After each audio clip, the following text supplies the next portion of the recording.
Financial మ్యాటర్లో rape కేసులు పెట్టి బాధలు పెడతారు. ఇద్దరు ఇష్టపడి కమిట్ అయిపోయి ఇక్కడ ప్రేమించి పెళ్లి చేసుకుంటానని చెప్పినవాడు ముందు తొందరపడ్డం అనేది చాలా తప్పది. లవ్ చేసుకొని కమిట్ అయిపోతున్న అమ్మాయిలు వాళ్ళు ట్రాప్ చేస్తున్నారు అనే వాళ్ళు కాస్త జాగ్రత్త పడతారని ఒక అడ్వైజ్ ఇవ్వడం మంచిదే. మేజర్ అయిన అమ్మాయి అతను ఎందుకు పిలుస్తున్నాడో తెలుసు. తర్వాత అతను మ్యారేజ్ చేసుకొని అన్నాడండి అని ఆ పాతది రేపు అని కన్సిడర్ చేయడానికి కుదరదు అంటూ ఆ అమ్మాయి పెళ్లి చేయాలి, లేదు వాళ్ళకి ఆరోగ్యంగా ప్రాబ్లం ఉంది. ఈ రెండు కారణాల చేత ఆ ప్రాపర్టీ అమ్మాలనుకుంటున్నారు, కానీ వాడు ఖాళీ చేయట్లేదు. ఈ కారణాలు ఏదో ఒక కారణం పెట్టి పోలీస్ స్టేషన్ పెట్టచ్చా? అసలు పోలీస్ స్టేషన్కి వెళ్ళటానికే లేదు.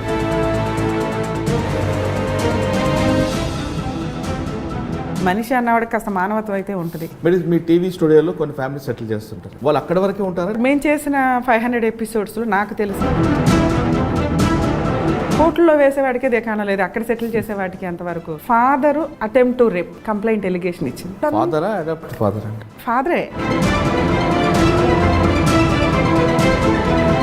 ఆ అమ్మాయి వండుతుంది, వెనక నుంచి వచ్చి పట్టుకున్నాడండి. మనం ఎంటర్ అయినాకే రియాలిటీ వస్తుంది ఎప్పుడైనా కానీ.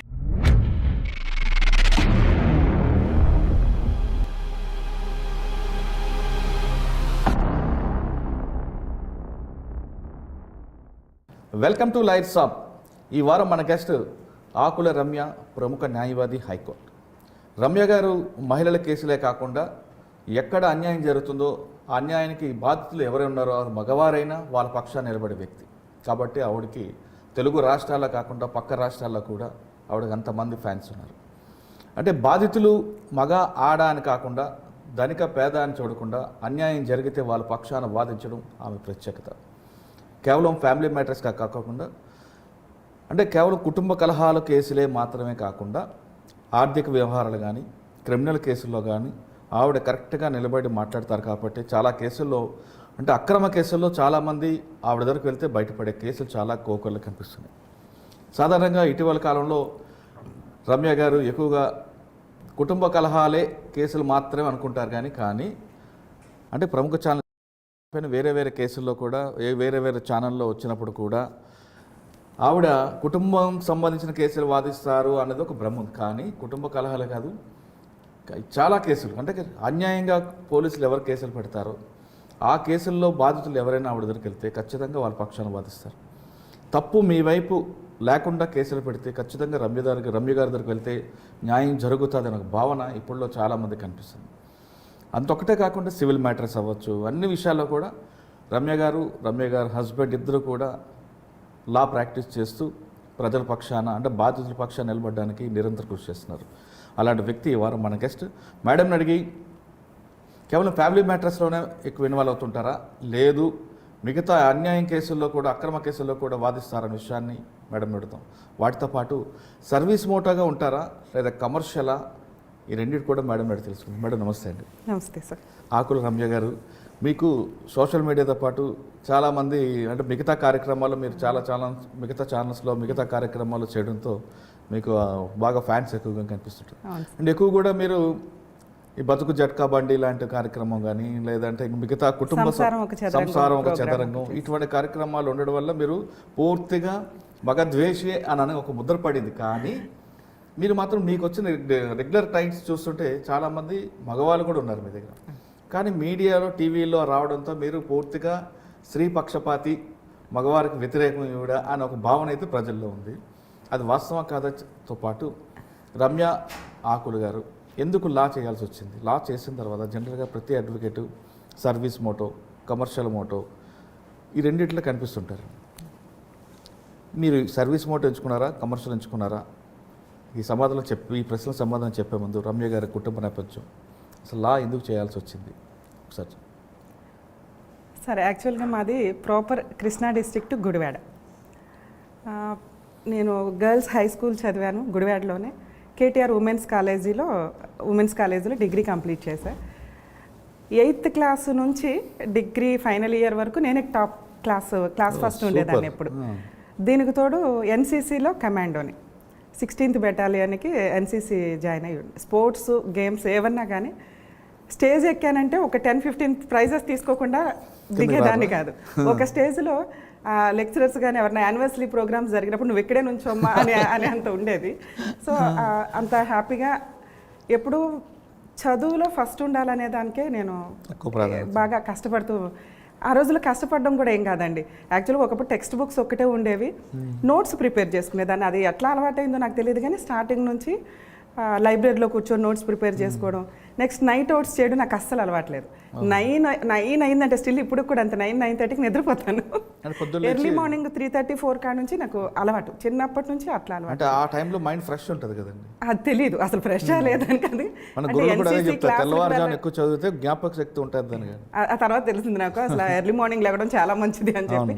ఇప్పుడు కూడా కేసెస్ గురించి ఏదైనా కరెక్ట్ థింక్ చేయాలన్న ఆర్గ్యుమెంట్స్ అప్పుడు ఎర్లీ మార్నింగ్ లేచిన షార్ప్గా ఆలోచిస్తా, అరే ఈ పాయింట్ మిస్ అవ్వకూడదు ఇక్కడ అనేది అప్పుడు నోట్ చేసుకోగలిగేంత. అంటే ఎర్లీ మార్నింగ్ లేగడం వల్ల మంచిది అని నా ఉద్దేశం. యాక్చువల్గా ఈ జనరేషన్లో అందరు నైట్ అవుట్లు, మా జనరేషన్లో కూడా అంతే నైట్ అవుట్స్ చేసి చదివేవాళ్ళు. ఎర్లీ మార్నింగ్ లేగడం అనేది ఈ రోజున అదొక ఇన్సల్ట్ లాగా అయిపోయింది. ఫ్యాషన్, నైట్ 12 వరకు మెలకుగా ఉన్నాం, 2 వరకు మెలకుగా ఉన్నాం అనేది. సో అలా అయిపోయినాక డిగ్రీ అయిపోయినాక అంటే మేబీ 22 ఇయర్స్ బ్యాక్ నా ప్రాక్టీస్ సీనియారిటీ ఇప్పుడు 22 ఇయర్స్. డిగ్రీ అయిపోయిన తర్వాత అప్పట్లో లేడీస్ చదవడం అంటే డిగ్రీ, ఇంకా అంతకంటే పెద్ద పెద్ద కోర్సులు కూడా ఏమి రాలే. బీకామ్, BA, BSc ఇంతకంటే పెద్దగా ఏమి లేవు. అది కంప్లీట్ అయింది, బీకామ్ నాది కంప్లీట్ అయింది సార్. ఆ తర్వాత ఉంటే CA ఉండేది, ICW ఉండేది, లేదా ఏదైనా బ్యాంక్ ఎగ్జామ్స్ కానీ ఇవి కానీ చేస్తూ ఉండేవాళ్ళు. సో ఆ టైంలో మాకు ట్యూషన్లో ఉన్న ఫ్రెండ్లు ఎవరైతే ఉన్నారో వాళ్ళ నాన్నగారు గుడివాడ కోర్టులో పబ్లిక్ ప్రాసిక్యూటర్. అవునా? సో ఆయన అప్లై చేస్తున్నారు, ఎంట్రన్స్ ఎగ్జామ్స్ ఒకటి ఉంటుంది, విజయవాడ వెళ్ళి ఎంట్రన్స్ ఎగ్జామ్ రాయాలి. సరే అతను అప్లికేషన్స్ తీసుకొచ్చి మా ఫ్రెండ్స్ అందరికీ ఇచ్చాడు, మీరు కూడా రాయండి అంటే అతను కోచింగ్ తీసుకుంటూ చదువుకున్నారు. నేను ఇంకొక అమ్మాయి కూడా అందరం కలిసి వెళ్ళాము ఎగ్జామ్కి. వాళ్ళిద్దరూ డిస్క్వాలిఫై అయ్యారు. సరదాగా వెళ్ళి అటెండ్ అయిన నేను, నాకు యూనివర్సిటీ సీట్ వచ్చింది సార్, నాగార్జున యూనివర్సిటీ. యూనివర్సిటీ నుంచి సీట్ వచ్చినప్పుడు నాగార్జున యూనివర్సిటీ గుంటూరులో. యాక్చువల్గా మా ఇంట్లో వాళ్ళు, మా అమ్మగారు అయితే చాలా ఇంట్రెస్ట్ చూపించారు, చదివితే బెటరు ఎంత చదివినా. సో ఆ టైంలో క్వాలిఫై అవ్వడం వల్ల యూనివర్సిటీ నుంచి నాకు ఇంటర్వ్యూ లెటర్ వచ్చింది అప్లై చేసినప్పుడు. అయితే ఆ యూనివర్సిటీ ఫస్ట్ టైం కౌన్సిలింగ్కి వెళ్ళినప్పుడు భయపడ్డా. అదొక ఫారెస్ట్ లాగా ఉండేది. నెక్స్ట్ అసలు ఒక క్యాస్ట్, రిలీజియన్ అనేది నాకు అసలు అక్కడ చిన్నప్పుడు తెలియదు. యూనివర్సిటీలో అది చాలా ఎక్కువ ఉండేది అప్పట్లో. గ్రూప్స్ ఉండేవి వాళ్ళకి, రిజర్వేషన్ గ్రూప్స్ కానీ అట్లా. ఇక ఆ వాతావరణం కానీ అంత ఫారెస్ట్ సిస్టమ్ కానీ ఫస్ట్ టైం నేను అక్కడ దాకా వెళ్ళటం, అంటే అంత హాస్టల్లో ఉండడం అనేది, అక్కడే ఉండి హాస్టల్లో ఉండి చదవాలి. ఇంటి దగ్గర నుంచి అట్లా వెళ్ళింది ఎప్పుడు లేదు నేను. సో ఆ పొజిషన్ వచ్చినప్పుడు ఎట్లా ఉందంటే భయం వేసింది. ఫస్ట్ కౌన్సిలింగ్ నేను అసలు అప్లై చేసి సీట్ వచ్చినా కూడా వెనక్కి వచ్చేసాను. తర్వాత ఒక 2 ఇయర్స్ అట్లా కంటిన్యూ అవుతుండగా నేను చదివిన కాలేజీలోనే లెక్చరర్గా ఇంటర్ ఫస్ట్ ఇయర్ వాళ్ళకి సివిక్స్, ఎకనామిక్స్ అట్లా కంటిన్యూ చేస్తూ వచ్చాను. ఇమీడియట్ సెకండ్ కౌన్సిలింగ్ కూడా పిలిచారు వితిన్ 6 months స్పాన్ ఆఫ్ దీంట్లో. సెకండ్ కౌన్సిలింగ్కి అప్పుడు మాకున్న ప్రిన్సిపాల్ ఎవరైతే ఉన్నారో వాళ్ళు, లేదమ్మా అసలు యూనివర్సిటీ సీట్ ఎవ్వరూ వదులుకోరు, మీరెందుకు వదులుకుంటున్నారు, వెళ్ళండి లా చదివి అక్కడ కంప్లీట్ చేయండి బాగుంటుంది అది ఇది అంటే యూనివర్సిటీ జాయిన్ అయ్యాను సార్. అట్లా లా కంప్లీట్ అయింది. అక్కడ కూడా 3 years నేనే క్లాస్ ఫస్ట్ ఉండేదాన్ని. హాస్టల్ సిస్టమ్స్ కానీ అక్కడ కొంచెం ర్యాగింగ్ ఇది కూడా ఉండేది. కానీ లా స్టూడెంట్స్ని ర్యాగింగ్ చేసేవాళ్ళు కాదు, లా వాళ్ళు ర్యాగింగ్ చేసేవాళ్ళు కూడా కాదు.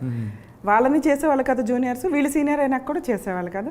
మిగతా వాటిలో ఉంటే మేము సూపర్వైజింగ్ చేసేవాళ్ళు, ఎవరైనా చేస్తున్నారా హాస్టల్స్లో అని. సో అట్లా లా కంప్లీట్ అయిపోయిన తర్వాత ఇమీడియట్గా మళ్ళీ మ్యారేజ్లు చేసే సిస్టమ్ కదా, అట్లీస్ట్ హైకోర్టు ప్రాక్టీస్ చేద్దామని 2001లో ఎన్రోల్మెంట్ అయింది సార్ నాది. ఎన్రోల్మెంట్ అయిన తర్వాత ఒక 6 months హైకోర్టులో ప్రాక్టీస్ నేర్చుకోవడానికి ఉంటూ ఉండగా పంజాగుట్టలో మోడల్ చిట్ ఫండ్ కంపెనీలో నాకు ప్యానల్ అడ్వకేట్ కింద అపాయింట్మెంట్ వచ్చింది. అంటే మీరు హైకోర్టు రాకముందు మీకు సీనియర్ అడ్వకేట్ ఎవరి దగ్గర నేర్చుకున్నారు? గురువు ఎక్కడ చేయలేదు సార్, డైరెక్ట్గా యూనివర్సిటీ నుంచి హైకోర్టుకే వచ్చాను. అంటే అట్లీస్ట్ మళ్ళీ మ్యారేజ్ అయిపోతే అప్పట్లో హైదరాబాద్ రావడం అంటే చాలా గొప్ప. అంటే మేబీ వచ్చిన వాళ్ళు వచ్చేసి ఉండొచ్చు కానీ లేడీస్కి ఫ్యామిలీ నుంచి ఎవరో లేరు గబుక్కుని రావడం అనేది కొంచెం కష్టం. అప్పుడు మ్యారేజ్ అయిందా మీకు? అవలేదు సార్. అసలు మ్యారేజ్ అయితే మళ్ళీ వాళ్ళు పంపిస్తారో లేదో అట్లీస్ట్ ఈ లోపు హైకోర్టు అన్న ప్రాక్టీస్ ఎలా ఉంటుంది చేస్తే ఇంకా లోయర్ కోర్ట్ ప్రాక్టీస్లే ఉంటాయి కామన్గా. అట్లీస్ట్ హైకోర్టు నాలెడ్జ్ తెలియాలి అంటే అక్కడ కొంచెం ప్రాక్టీస్ చేస్తే బెటర్ అని చెప్పి ఇక్కడ నాకంటే మాదో గ్రూప్ ఉండేదండి లేడీస్ ఫ్రెండ్స్, బాగా బెస్ట్ ఫ్రెండ్స్, స్టిల్ ఇప్పటికీ అదే ఫ్రెండ్షిప్ కంటిన్యూ అవుతుంది. ఆ అమ్మాయికి డిగ్రీ ఫైనల్ ఇయర్ అవ్వగానే మ్యారేజ్ అయిపోయింది. వాళ్ళు హైదరాబాద్లో సెటిల్ అయ్యారు, నేను లా జాయిన్ అయ్యాను. అట్లా ఒక్కొక్కరు ఒక్కొక్క ఫీల్డ్కి అట్లా డిఫరెంట్గా. సో ఆ అమ్మాయి ఏంటంటే హైదరాబాద్లో ఉన్నాను కదా ఇక్కడికి రా, ఇక్కడ ఏదైనా జాయిన్ అవ్వచ్చు హైకోర్టు అంటే తను అనటం కాదు, నేను ఆప్షన్ తీసుకొని హైకోర్టులో ఉండాలి అంటే ఇక్కడ ఉండి హాస్టల్లో జాయిన్ అయ్యి ఒక 6 months హైకోర్టు ప్రాక్టీస్ చేశా, చూడడం కానీ వేరే వాళ్ళకి రిప్రజెంట్ చేయడం కానీ అట్లా. తర్వాత ఈ లోపు నాకు మోడల్ చిట్ ఫండ్ కంపెనీలో ప్యానల్ అడ్వకేట్ కింద అపాయింట్మెంట్ వచ్చింది. సో ఒక 24 వాళ్ళకి బ్రాంచెస్ ఉండేవండి. వాటికి సివిల్ క్రిమినల్ కేసెస్ ఏవైతే చెక్ బౌన్స్ కేసెస్ అవి ఉంటాయో వాటికి నోటీసులు పంపించడం దగ్గర నుంచి నాంపల్లి కోర్టులో రెగ్యులర్ ప్రాక్టీస్. ఇక మా రోజు ఒక 100 to 200 కేసెస్ ఉంటాయి అన్నమాట. అట్లా వాళ్ళకి ఒక 12 years చేశాను సార్. మీరు గుంటూరు నుండి హైకోర్టుకు వచ్చారు, అడ్వకేట్ అయ్యారు. హైకోర్టులో నా కూతురు అడ్వకేట్గా ప్రాక్టీస్ చేస్తుంది, మీ అమ్మగారు నాన్నగారు ఏమన్నారు? చాలా గర్వంగా ఫీల్ అయ్యారా? చాలా అండి. యాక్చువల్గా మా ఫ్యామిలీలో ఇట్లా చదువుకొని బయటకు వచ్చి ఒక ప్రొఫెషన్లో సెటిల్ అయిందంటే నేనే అయి ఉండొచ్చు.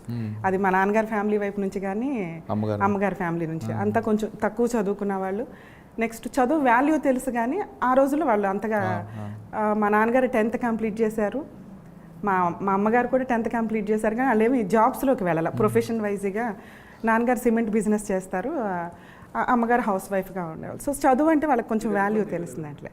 సరే, మీరు ఇక్కడ ప్రాక్టీస్ చేస్తారు మోడల్ చిట్స్ నుంచి 138 మీద ఎక్కువగా మీకు పట్టు వచ్చి ఉంటుంది. అవును sir. First cheque bounce cases మీద దగ్గర ఎక్కువగా మంచి గ్రిప్ తెచ్చుకున్నారు. దాంతోపాటు వాళ్ళు సివిల్ కేసెస్ మనకి సిటీ సివిల్ కోర్టులో మనీ రికవరీ మ్యాటర్స్ ఉంటాయి. సో వాటి మీద చాలా గ్రిప్. అసలు ఆ రోజుల్లోనే నేను క్రాస్ ఎగ్జామినేషన్ చేస్తుంటే మిగతా అడ్వకేట్స్ కూర్చునేవాళ్ళు నాంపల్లి కోర్టులో. అరే ఎంత బాగా చేస్తుంది ఇవిడ ఏంది. మేబీ అప్పటికి నాకు సీనియారిటీ వచ్చి ఉంటే ఒక 5 years వచ్చుంటాయి కంపెనీకి చేస్తూ 5 yearsకే నేను క్రాస్ ఎగ్జామినేషన్స్ అవి చాలా బాగా చేయగలిగేదాన్ని అప్పట్లో. మేబీ అది ఎన్సీసీ వల్ల ఇంకా స్పోర్ట్స్ వీటి వల్ల ఏదన్నా కానీ కొంచెం డేర్గానే ఉండేదాన్ని. మేబీ సీనియర్స్ దగ్గర చేయకపోవటం వల్ల మాకు ఎప్పుడు ఎటువంటి హెరాస్మెంట్స్ అయితే నేను ఎప్పుడు ఫీల్ అవ్వలేదు. ఒక సీనియర్ అని ముద్ర వేయకుండా మీరు ఇండిపెండెంట్గానే ఓన్ ఇంటిగ్రిటీని ఎలా పెంచుకొచ్చారు. రైట్. మీకు మరి మ్యారేజ్ సార్ 2004లో నాకు మ్యారేజ్ అయింది సార్. వాళ్ళే కావాలని వచ్చి నన్ను అంటే వేరే కేసులో నన్ను చూశారు వాళ్ళ friend. Actually love come arranged marriage అనాలి. Love come arrange. సరే అండి, తర్వాత మీ కెరీర్ ఎలా స్టార్ట్ అయింది? ఇంకా కెరియర్లో పెద్ద ట్విస్ట్లు ఏమి లేవు సార్. నాకు మోడల్ చిట్ ఫండ్ కంపెనీలో వచ్చింది, ఇంకా సెటిల్డ్. హార్డ్ వర్క్కి ఎప్పుడు ఎక్కడైనా కానీ ఛాన్స్ ఉంటుంది. సో కంపెనీలో స్టెప్ బై స్టెప్ నేను ఇక నా కింద వేరే అడ్వకేట్స్ ఉంటూ ఉండేవాళ్ళు అక్కడ. అంటే అక్కడి నుంచి చేస్తూ విడిగా అక్కడ చేస్తూ ఉండగా కొంచెం ఆ కంపెనీ నాకు ఇప్పటికీ స్టైల్. నా జూనియర్స్ని కూడా నేను 10 to 6 ఆఫీస్, మ్యాక్సిమం 9 Saturday 9కి స్టార్ట్ చేస్తాం. అడ్వకేట్ ఆఫీస్ అంటేనే ఈవినింగ్ టైం ఉంటుంది. నా ప్రొఫెషన్ స్టార్టింగ్ నుంచి కార్పొరేట్ స్టైల్లోనే అన్నట్లు. ఈరోజు ఆఫీస్ కూడా అంతే, సండే ఆఫీస్ పెట్టను. మీ క్లయింట్స్ ఉంటే నేను ఇదవుతాను కానీ జూనియర్స్ని ఇబ్బంది పెట్టను అసలు. హాలిడేస్ కూడా కామన్గా అసలు ఏదో ఫ్రెండ్లీ ఇదిగానే ఉంటారు మా జూనియర్స్. నా గురించి మా జూనియర్స్ని ఇంటర్వ్యూ చేయాలి నాకంటే కూడా. సో యాక్చువల్గా కంపెనీలో ఉండగా నేను ఆ టైం ఉండగా మిగతా టైంలో చైల్డ్ రైట్స్కి సంబంధించి అచ్యుతరావు గారు అని ఒక ఆయన ఉండేవాళ్ళండి. ఆయన చైల్డ్ రైట్స్ మీద అప్పుడే కొత్తగా ఒక 2008 ఆ టైంలో కొంచెం రెవల్యూటివ్గా స్టార్ట్ చేస్తూ వచ్చారు. నాకు కూడా ఫస్ట్ నుంచి సోషల్ సర్వీస్ బాగా అలవాటు. చనిపోయారు, కోవిడ్ టైంలో చనిపోయారు ఆయన. సో ఆయన అప్రోచ్ అయ్యారు. అప్పటికి ఒక సెన్సేషనల్ కేసు ఏంటంటే కోర్టులకు వెళ్ళడం డిలే అవ్వడం అది ఎప్పుడు కామన్గానే ఉంటుంది. ఒక కానిస్టేబుల్ అనే అతను ఒక అమ్మాయిని లవ్ చేసి మ్యారేజ్ చేసుకోకుండా ప్రెగ్నెన్సీ కేసు ఒకటి నడుస్తూ ఉండగా వాళ్ళు ఎక్కడికి వెళ్ళాలో తెలియక మేము నాంపల్లి కోర్టులో ఉంటే అక్కడ కంప్లైంట్ ఇవ్వడానికి కోసమని ఏదో వచ్చారు. అప్పుడు యాక్చువల్గా హ్యూమన్ రైట్స్ కమిషన్ ఒకటి ఉంది అని జనాలకి అవేర్నెస్ స్టార్ట్ అయింది. ఎందువల్ల అంటే 2005లో మనకి హ్యూమన్ రైట్స్ కమిషన్ వచ్చిన హైదరాబాద్లో సుభాష్ రెడ్డి గారు జడ్జి అయ్యే వరకు కూడా ఒక మానవ హక్కుల కమిషన్ ఒకటి ఉందని జనాలకు పెద్ద అవేర్నెస్ లేదు. సో ఆయన రెగ్యులర్గా ఏదైనా సెన్సేషనల్ కేసు తీసుకుంటే కనుక ఖచ్చితంగా దానికి సంబంధించి న్యూస్లో వచ్చేలాగా చూసుకున్నారు. దానివల్ల మాకు కూడా అవేర్నెస్, ఓకే హ్యూమన్ రైట్స్ కమిషన్కి వెళ్తే మనకి ఇమీడియట్ రిలీఫ్. సో దానివల్ల వాళ్ళ చేత నేను హ్యూమన్ రైట్స్ కమిషన్లో కంప్లైంట్ ఇప్పించాను. అది కొంచెం సెన్సేషనల్ కేసు అయ్యి టీవీ ఛానల్స్లో, కొత్తగా టీవీ ఛానల్స్లో లీగల్గా తీసుకున్నారంటే మేబీ మా టైంలోనే అయ్యి ఉండొచ్చు. ఆ 2008 ఆ టైంలో జీటీవీ వాళ్ళు, ఈటీవీ వాళ్ళు, జెమినీ టీవీ వాళ్ళు, వనితా టీవీ, ఎన్టీవీలో వీళ్ళంతా కూడా అక్కడ స్క్రోల్ చేసి ఇంటర్వ్యూలో వాళ్ళని కూర్చోబెట్టడం కానీ నన్ను కూర్చోబెట్టడం. సో అది కొంత సెటిల్మెంట్ చేసాం మ్యాటర్. అబ్బాయి చేసుకున్నాడు కానిస్టేబుల్గా జాబ్ పోద్దని ఎంత సెన్సేషనల్ అయిపోయినాక. ఆ తర్వాత ఏ కేసు ఫైల్ చేసినా మాకు 1-2 డేస్లో రిలీఫ్లు వచ్చేది. సుభాషన్ రెడ్డి గారు అంత ఫాస్ట్ జడ్జిమెంట్లు ఇచ్చేవాళ్ళు. పెన్షన్ కేసెస్ కానీ, పోలీసుల హెరాస్మెంట్లో ఉన్న కేసెస్ కానీ, ఎప్పుడైనా లవ్ మ్యారేజ్ చేసుకున్న వాళ్ళు ఒకప్పుడు పోలీస్ స్టేషన్కి వెళ్ళటం కానీ అట్లా ఉండేది. కానీ లవ్ మ్యారేజ్ చేసుకుని హ్యూమన్ రైట్స్ కమిషన్కి వచ్చేవాళ్ళు. సో అక్కడ ఫ్రీ సర్వీసు ముందు మంచిగా, అట్లీస్ట్ నా చేతిలో ఉన్న ఆయుధం ఏంటంటే ఫ్రీగా నేను ఒక కేసు చేయగలను అనేదానికి హ్యూమన్ రైట్స్ కమిషన్ నాకు ఒక ప్లాట్ఫామ్లా. మిగతా కోర్టులో అట్లా ఫ్రీగా చేయడం అవ్వదండి. ఎందుకంటే జడ్జెస్ చేతుల్లో ఉంటుంది ఏ జడ్జిమెంట్ ఇవ్వాలన్నా. నెక్స్ట్ దానికి ఒక ప్రాసెస్ ఉంటుంది, పిటిషన్ ఫైల్ చేయాలి, నెంబరింగ్ అవ్వాలి. అంటే మేము బతికేదే ప్రొఫెషన్ మీద ఉన్నప్పుడు దాన్ని వదిలేసుకుని సోషల్ సర్వీసులు చేసేస్తామంటే నమ్మడానికి కొంచెం కష్టమైన విషయం. ఎంత చేయగలమో అంత, దానికున్న ఆయుధం నాకు హ్యూమన్ రైట్స్ కమిషన్లా కనిపించింది. ఫాస్ట్ రిలీఫ్ వచ్చేది. ఒక 3 to 5 years నేను నిజంగా సుభాషన్ రెడ్డి గారి హయాంలో కేసెస్ చేస్తాననే చెప్పాలి. దగ్గర ఒక 300 to 500 కేసెస్ మేము చైల్డ్ రైట్స్ మీద కానీ, అచ్యుతరావు గారికి సపోర్టింగ్గా నేను వేసిన కేసెస్ ఫ్రీగా.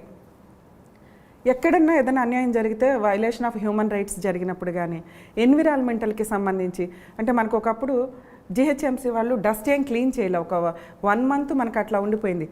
అది చేంజ్ అయ్యిందంటే నేను వేసిన హ్యూమన్ రైట్స్ కమిషన్లో సుభాషన్ రెడ్డి గారు ఇచ్చిన డైరెక్షన్స్ వల్ల. మనకి వాళ్ళు అప్పట్లో స్ట్రైక్ చేశారు ఒక 8 years బ్యాక్. సో ఇట్లా సోషల్ అవేర్నెస్కి సంబంధించి వైలేషన్ ఆఫ్ హ్యూమన్ రైట్స్ జరిగినప్పుడు ఇమీడియట్గా న్యూస్ పేపర్లో, స్టిల్ ఇప్పటికైనా కానీ అంతే, న్యూస్ పేపర్లో చూస్తే వెంటనే వెళ్ళి ఒక పిటిషన్ వేస్తాను. ఎందుకంటే పిల్ కానీ హ్యూమన్ రైట్స్ కమిషన్స్లో కానీ నా చేతిలో ఉన్న పని. నేను వేయగలను, ఫ్రీగా వేయగలను, చేయగా. ఇండివిజువల్గా చేస్తే అట్లా ఉంటుందంటే ఇండివిజువల్గా కూడా చేస్తాయి. ఎవరికి అసలు ఏమీ చేసుకోలేరు, వాళ్ళ అడ్వకేట్ దగ్గరికి వెళ్ళలేరు. అలా అంటే 9 months బేబీ ఇష్యూ వచ్చినప్పుడు ఆ రోజు కోర్టుకు వెళ్ళాలి. నేను 8 o'clock ఏమో న్యూస్ పేపర్ చూసా, తట్టుకోలేకపోయా. ఏడ్ చేస్తే మా హస్బెండ్ నీకేం చేయాలనిపిస్తే అది చెయ్యి అంటే, అప్పటికప్పుడు నేను ఒక్కదాన్నే సెల్ఫ్ డ్రైవ్ చేసుకుని వరంగల్ వెళ్ళిపోయాను. అసలు వాళ్ళ కష్టం ఏంటి, వాళ్ళకి ఏం చేయాలి, ఏం చేయగలుగుతాను. వెంటనే వరంగల్ బార్ కౌన్సిల్కి వెళ్ళి బార్ అసోసియేషన్ ప్రెసిడెంట్కి లెటర్ ఇచ్చా. ఎక్యూజ్డ్ తరపున ఎవరు కేసు చేయొద్దు ఈ బార్ కౌన్సిల్, మీరు రెజల్యూషన్ పాస్ చేస్తారా చేయరా. ఇమీడియట్ ఆయన రియాక్ట్ అయ్యారండి. ఆ ఈవినింగ్ రెజల్యూషన్ పాస్ చేశారు. ఎక్యూజ్డ్ తరపున ఎవరు కేసు చేయలే. మేబీ అనుకోవచ్చు ఎక్యూజ్డ్ తరపున చేయకపోతే గవర్నమెంట్ పెడతారు కదండి అని. పెడతారు గవర్నమెంట్, కానీ 2 వైపులా గవర్నమెంటే. విక్టిమ్ తరపున, ఎక్యూజ్డ్ తరపున గవర్నమెంటే ఉన్నప్పుడు నిజం ఎప్పుడు నిజాయితీగా పనిష్మెంట్లు పడుతూ ఉంటాయి. సో నా ఉద్దేశం ఏంటంటే కొంచెం రేప్ కేసులు అవి చేసేవాళ్ళు కాస్త ఆలోచిస్తే బాగుంది. ఎందుకంటే రేపే ఫాల్స్ కేసులు ఉంటాయి. ఆ ఫాల్స్ కేసులు మనకు తెలిసిపోద్ది, మాకు అసలు ఈజీగా తెలుస్తుంది ఇది ఫాల్స్ కేసా, హానెస్టీ కేసా అని. కొంచెం అట్లాంటి కేసుల్లో కాస్త ప్రొఫెషన్లో ఉన్న వాళ్ళకి అది జాగ్రత్తగా ఉంటే బాగుంటుందని నా ఉద్దేశం. మీరు రేప్ కేసులు టాపిక్ ఎత్తారు కాబట్టి ఒక క్వశ్చన్ అడుగుతాను. నిజంగా రేప్ జరగడం అన్యాయం, దానికి ఎవరికైనా సరే ఏ వయసు సంబంధం లేకుండా శిక్ష పడాల్సిందే. కానీ ఫైనాన్షియల్ మ్యాటర్లో రేప్ కేసులు పెట్టి బాధలు పెడతారంటారు. మరి వాళ్ళకి మనం ఏ విధంగా రిలీఫ్ ఇస్తాం? సార్, ఫైనాన్షియల్ మ్యాటర్ అనే కాదు, లవ్ మ్యాటర్స్లో కూడా ఇద్దరు ఇష్టపడి కమిట్ అయిపోయి నన్ను మ్యారేజ్ చేసుకుంటానన్నాడండి, అందుకే వాడేసుకున్నాడు, రేప్ చేశాడు, ఇట్లాంటివి నడుస్తూ ఉంటాయి. అది కూడా ఆ విషయంలో కూడా అమ్మాయి తప్పండి, అమ్మాయి వైపే నిలబెడతా ఉంటాం. ఎందుకంటే ప్రేమించి పెళ్లి చేసుకుంటానని చెప్పినవాడు ముందు తొందరపడ్డం అనేది చాలా తప్పది. ఆ అమ్మాయి విల్లింగ్ వచ్చినా వీడు నిజంగా అమ్మాయిని మీద ఇష్టపడి ఉంటే పెళ్లి వరకు ఆగాలి, రైట్, అమ్మాయికి మనం సపోర్ట్ చేద్దాం. కానీ ఫైనాన్షియల్ మ్యాటర్లో ఇద్దరు ఇష్టపడి కన్సిడర్ అవుతారు, డబ్బుల దగ్గర తేడా వస్తుంది, డబ్బులు తీసుకోవాలని ఇవ్వలేదు కాబట్టి వాడి మీద రేప్ కేసు పెడతారని బెదిరించే వాళ్ళు ఉంటారు. ఇది కూడా అదే, ఎందుకంటే స్వార్థం, లవ్లో కూడా స్వార్థమే. ఇతనితో కమిట్ అయిపోతే ఎలా అయినా ఇతను మ్యారేజ్ చేసుకుంటాడు అంటే, ఇప్పుడు దీన్ని నేను అమ్మాయికి సపోర్ట్ చేస్తున్నానా లేదా అని పక్కన పెడితే, అట్లీస్ట్ మనం ఈరోజు చేస్తున్న ఇంటర్వ్యూ వల్ల లవ్ చేసుకొని కమిట్ అయిపోతున్న అమ్మాయిలు వాళ్ళు ట్రాప్ చేస్తున్నారు అనే వాళ్ళు కాస్త జాగ్రత్త పడతారని ఓపెన్గా చెప్తున్నాను. సపోర్ట్ ఒక అడ్వైజ్ ఇవ్వడం మంచిదే. అసలు అడ్వైస్ ఇవ్వట్లేదు నేను. అమ్మాయిలు జాగ్రత్త పడాల్సిందే. ఎందుకంటే ఒకసారి కమిట్ అయినాక ఇప్పుడున్న సుప్రీంకోర్టు గైడ్ లైన్స్ ప్రకారం మేజర్ అయిన అమ్మాయి అతను ఎందుకు పిలుస్తున్నాడో తెలుసు, ఏం చేస్తున్నాడో తెలుసు. అన్నీ జరిగిపోయినాక నువ్వు వచ్చి ఇది ఇంకా కొంతకాలం కంటిన్యూ అవుతుంది, అవే రిపీటెడ్గా కంటిన్యూ అవుతాయి. తర్వాత అతను మ్యారేజ్ చేసుకొని అన్నాడండి అని ఆ పాతది రేపు అని కన్సిడర్ చేయడానికి కుదరదు అంటూ సెన్సేషనల్ జడ్జిమెంట్ ఇచ్చారండి. కాబట్టి అమ్మాయిలు ఖచ్చితంగా జాగ్రత్త పడాలి. ఇతన్ని నమ్మాను, ఇతను లవ్వరు, ఇతను తీసుకెళ్ళాడు, రేప్ జరిగింది, ఒకవేళ నమ్మారు వెళ్ళారు, ఇంతలోకి ఏదో కలిపేశాడు, రేప్ చేశాడు, అది రేప్ అయితే కనుక వచ్చి ఇమీడియట్గా కంప్లైంట్ ఇవ్వాలి. అంతేగాని నన్ను పెళ్లి చేసుకుంటాడని మీరు ఎప్పుడైతే ఎక్స్క్యూజ్ చేశారో, లేకపోతే ఏం జరుగుతుందో మీకు తెలిసి తర్వాత ఎప్పుడో చేసుకొని అన్న తర్వాత ఇచ్చే కంప్లైంట్స్ రేప్ కిందకి రావు. అలాగే మీరు అడిగిన క్వశ్చన్ ఫైనాన్షియల్ విషయాలకి, యాక్చువల్గా మనకి 376 ఐపీసీ ఏదైతే ఉందో, ఒక్కసారి కంప్లైంట్ ఇచ్చేసిన తర్వాత దానికి విత్డ్రా లేదు. అవుట్ ఆఫ్ కోర్ట్ సెటిల్ చేసుకోవడం కానీ, లోక్ అదాలత్లో పెట్టి విత్డ్రా చేయడం కానీ లేదు. ఎందుకంటే అలా ఒకప్పుడు విలేజెస్లో కానీ అట్లా రేప్ చేసేసి ఎవరైతే పెద్దలు ఉంటారో, ఇంకొకళ్ళు ఎవరైతే వాళ్ళకి ఫైనాన్షియల్ సెటిల్మెంటో బ్లాక్మెయిల్ చేసో కేసులు రిజిస్టర్ అవ్వకుండా చేయడం, రిజిస్టర్ అయిన కేసుల్ని విత్డ్రా చేసేలాగా చేయడం. సో రియల్గా సఫర్ అవుతున్న అమ్మాయికి, విక్టిమ్కి న్యాయం జరగట్లేదని 376 ఐపీసీ ఏదైతే ఉందో దాంట్లో విత్డ్రాలు, లోక్ అదాలత్ అనే మ్యాటర్ లేకుండా చేశారు. ఇన్వెస్టిగేషన్ చేసేటప్పుడే ప్రాపర్గా ఇన్వెస్టిగేషన్ చేయాలి.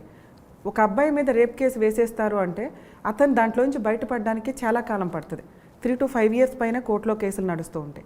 ఇక దానికి తోడు ఒకసారి ఆ సెక్షన్ పెట్టేసినాక అది నిజమా అబద్ధమా పక్కన పెడితే, ఇది కానీ మనం అల్ట్రాసిటీ కేసులు కానీ మాట్లాడుకుంటే ఒక్కసారి ఎఫ్ఐఆర్ అయిపోయినాక వాటి నుంచి బయటపడాలి అంటే ఇంత సమయం పట్టేటప్పుడు అడ్వకేట్ ఫీజులు అలాగే ఉంటాయి, ఆ భయపెట్టే విధానము అలాగే ఉంటుంది. అంతకాలం అతను మెంటల్ ట్రామాలోనే ఉండాలి, అందుకే ఉండాల్సి వస్తుంది. అందుకే ఆ కేసు రిజిస్టర్ చేసేటప్పుడే పోలీసులను ప్రాపర్గా ఇన్వెస్టిగేషన్ చేయమంటారు. అయినా కూడా ఒక్కోసారి మ్యాన్పులేట్ జరుగుతాయి. అమ్మాయిల విషయంలో పోలీసులు కూడా రిస్క్ తీసుకోవడానికి రెడీగా ఉండరు. ఓకే రేప్ అంటుంది కదా, ఉన్న బేసిక్ ఎవిడెన్స్ తోటి ముందు పెట్టేద్దాం, వాళ్ళు కోర్టులో చూసుకుంటారు అని. సో ఒకవేళ ఇట్లాంటి మ్యాటర్స్ సెటిల్ అయితే 100% అది ఫాల్స్ కేసు అయితే కనుక ఖచ్చితంగా గెలుస్తారండి. ఎందుకంటే ఒక కంప్లైంట్ ఇచ్చినప్పుడు విక్టిమే ప్రూవ్ చేసుకోవాలి ఏం జరిగింది, ఎలా జరిగింది, అది నిజమా కాదా అని.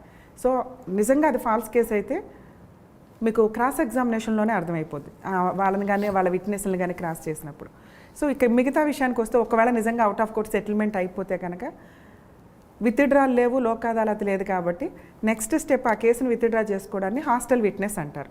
తన సాక్ష్యాన్ని తనే డ్యామేజ్ చేసుకుంటూ, అంటే కొలాప్స్ చేసుకుంటూ, హాస్టల్ విట్నెస్ అనగానే అర్థమైపోతుంది, అరే మరి నా కేసుని నేను తప్పు చేసుకుంటున్నాను అని కాదు, సెటిల్ చేసేసుకున్నారు కాబట్టి కేసుని వీక్ చేసుకుంటుంది. సో ఎప్పుడైతే తను నాకు గుర్తులేదు, ఏం జరిగిందో తెలియదండి, వాళ్ళు సైన్ చేయమన్నారు అందుకే పెట్టానండి అంటాన్ని హాస్టల్ విట్నెస్ అంటాం. సో తన విట్నెస్సే తను క్లోజ్ అయిపోయినప్పుడు ఆటోమేటిక్గా కేసు ఎవిడెన్స్లు క్లోజ్ ప్రాపర్గా ఉండవు కాబట్టి ఆర్గ్యుమెంట్ జరిగింది, జడ్జిమెంట్ పాస్ చేసేస్తారు, సింపుల్ వేలో అయిపోద్ది. అంటే ఈ ట్రిక్ని వాడుతూ ఉంటారు. సో ఇట్లా ఫాల్స్ కేసులు వేసినప్పుడు నిజంగా అబ్బాయిలు కోర్టుల చుట్టూ తిరగలేక సెటిల్ చేసుకుంటూ ఉంటారు. కానీ ఎందుకంటే ఫాల్స్ కేసులు ఎప్పుడూ సెటిల్ అవుతాయి.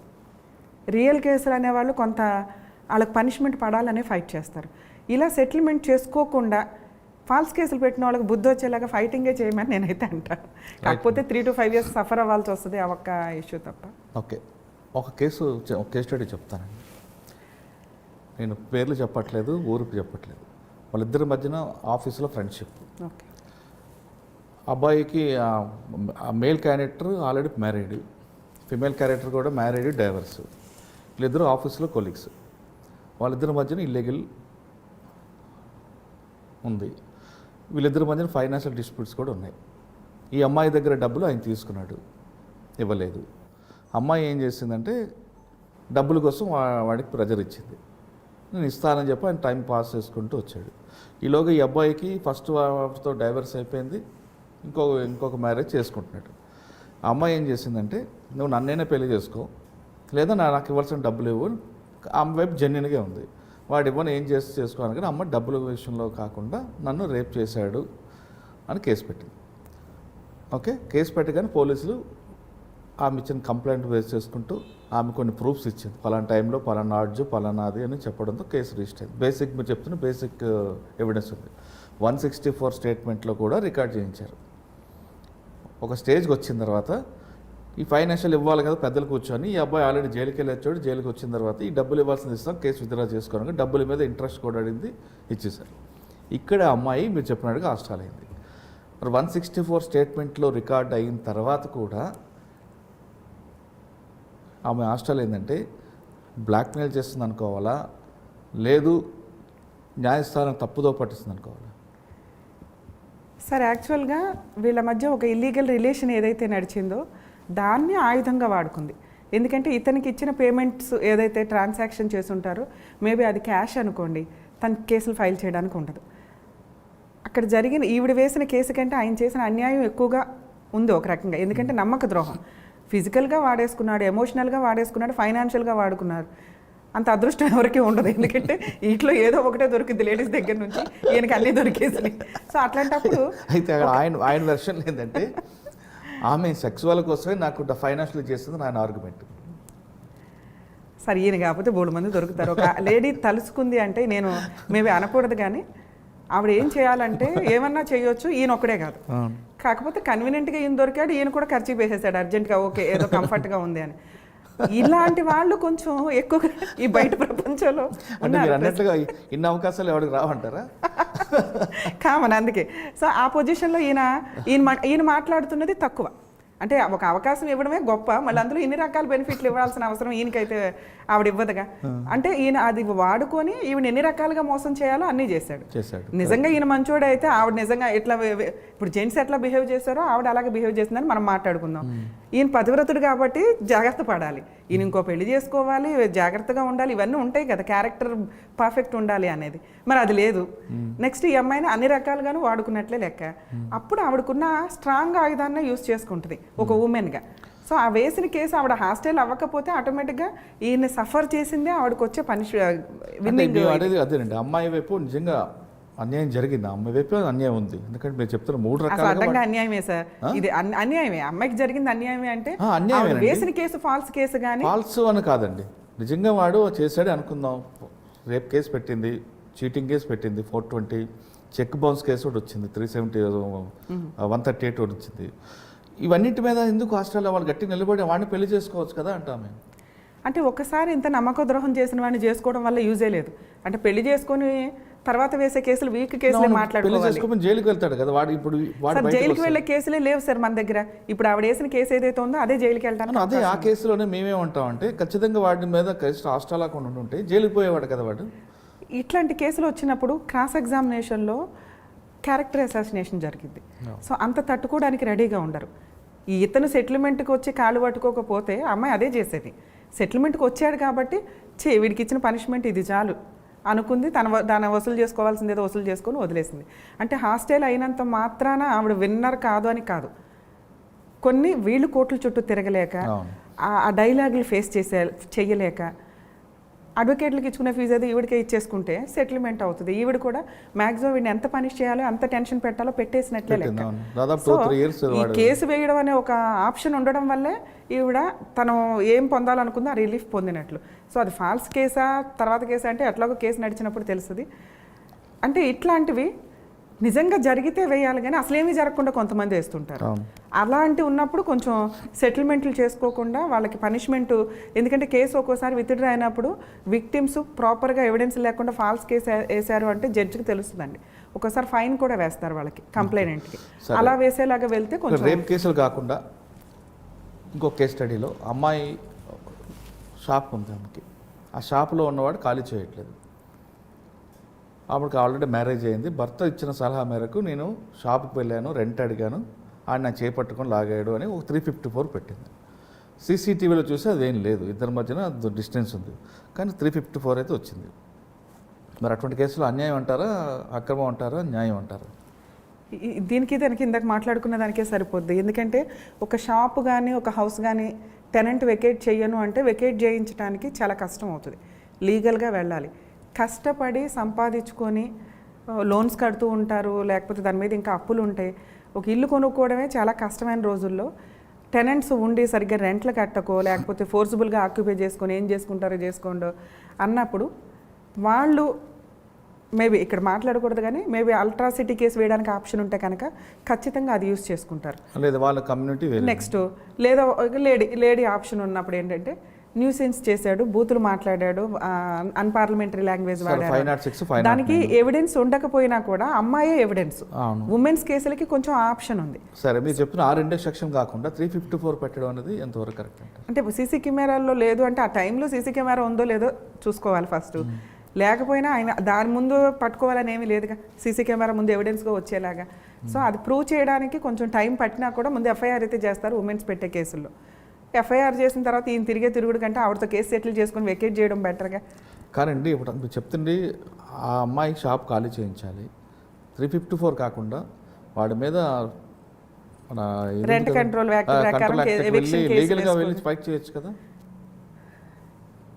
ఎవిక్షన్ కేసు క్యారెక్టర్ని మీద వాడు సార్, ఒక ఉమెన్ వెళ్ళి నిజంగా షాప్ దగ్గర ఖాళీ చేయమని చెప్తే ఈ డైలాగ్లే వస్తాయి. 2-3 సిట్టింగ్స్ అయిపోయినాక వెళ్తుంది, నోరు జారుతుంది, వాడు ఒక 4 మాటలు అంటాడు. ఇవి కామన్గా జరగకుండా ప్రొసీడింగ్స్ జరగవు. ఈవిడెళ్ళి డీసెంట్గా అడగడం, ఆయన డీసెంట్గా నేను వెళ్ళను అంటాం జరగదు.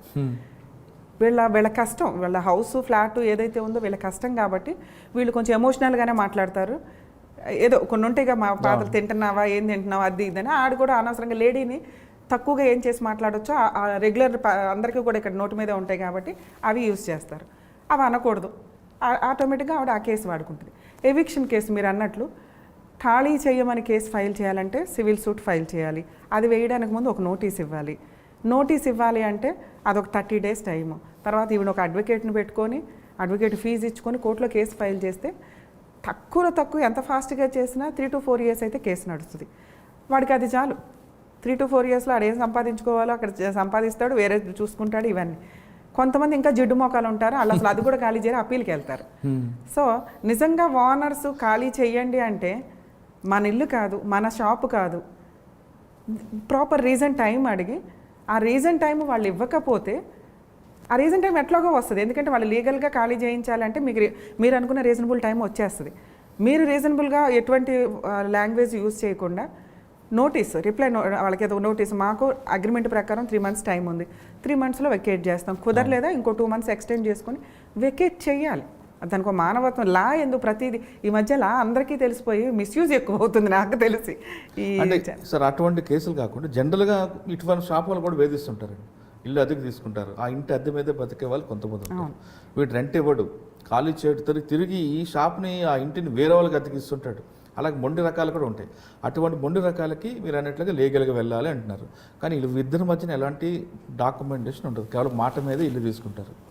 మరి అటువంటి వాళ్ళకి ఏం చేయాలి సార్? మీకు మన ఇండియాలో ఒక 50% వరకు ఎవరు అగ్రిమెంట్లు చేసుకోరు. రెంటల్ అగ్రిమెంట్ కానీ లీజ్ అగ్రిమెంట్స్ కానీ.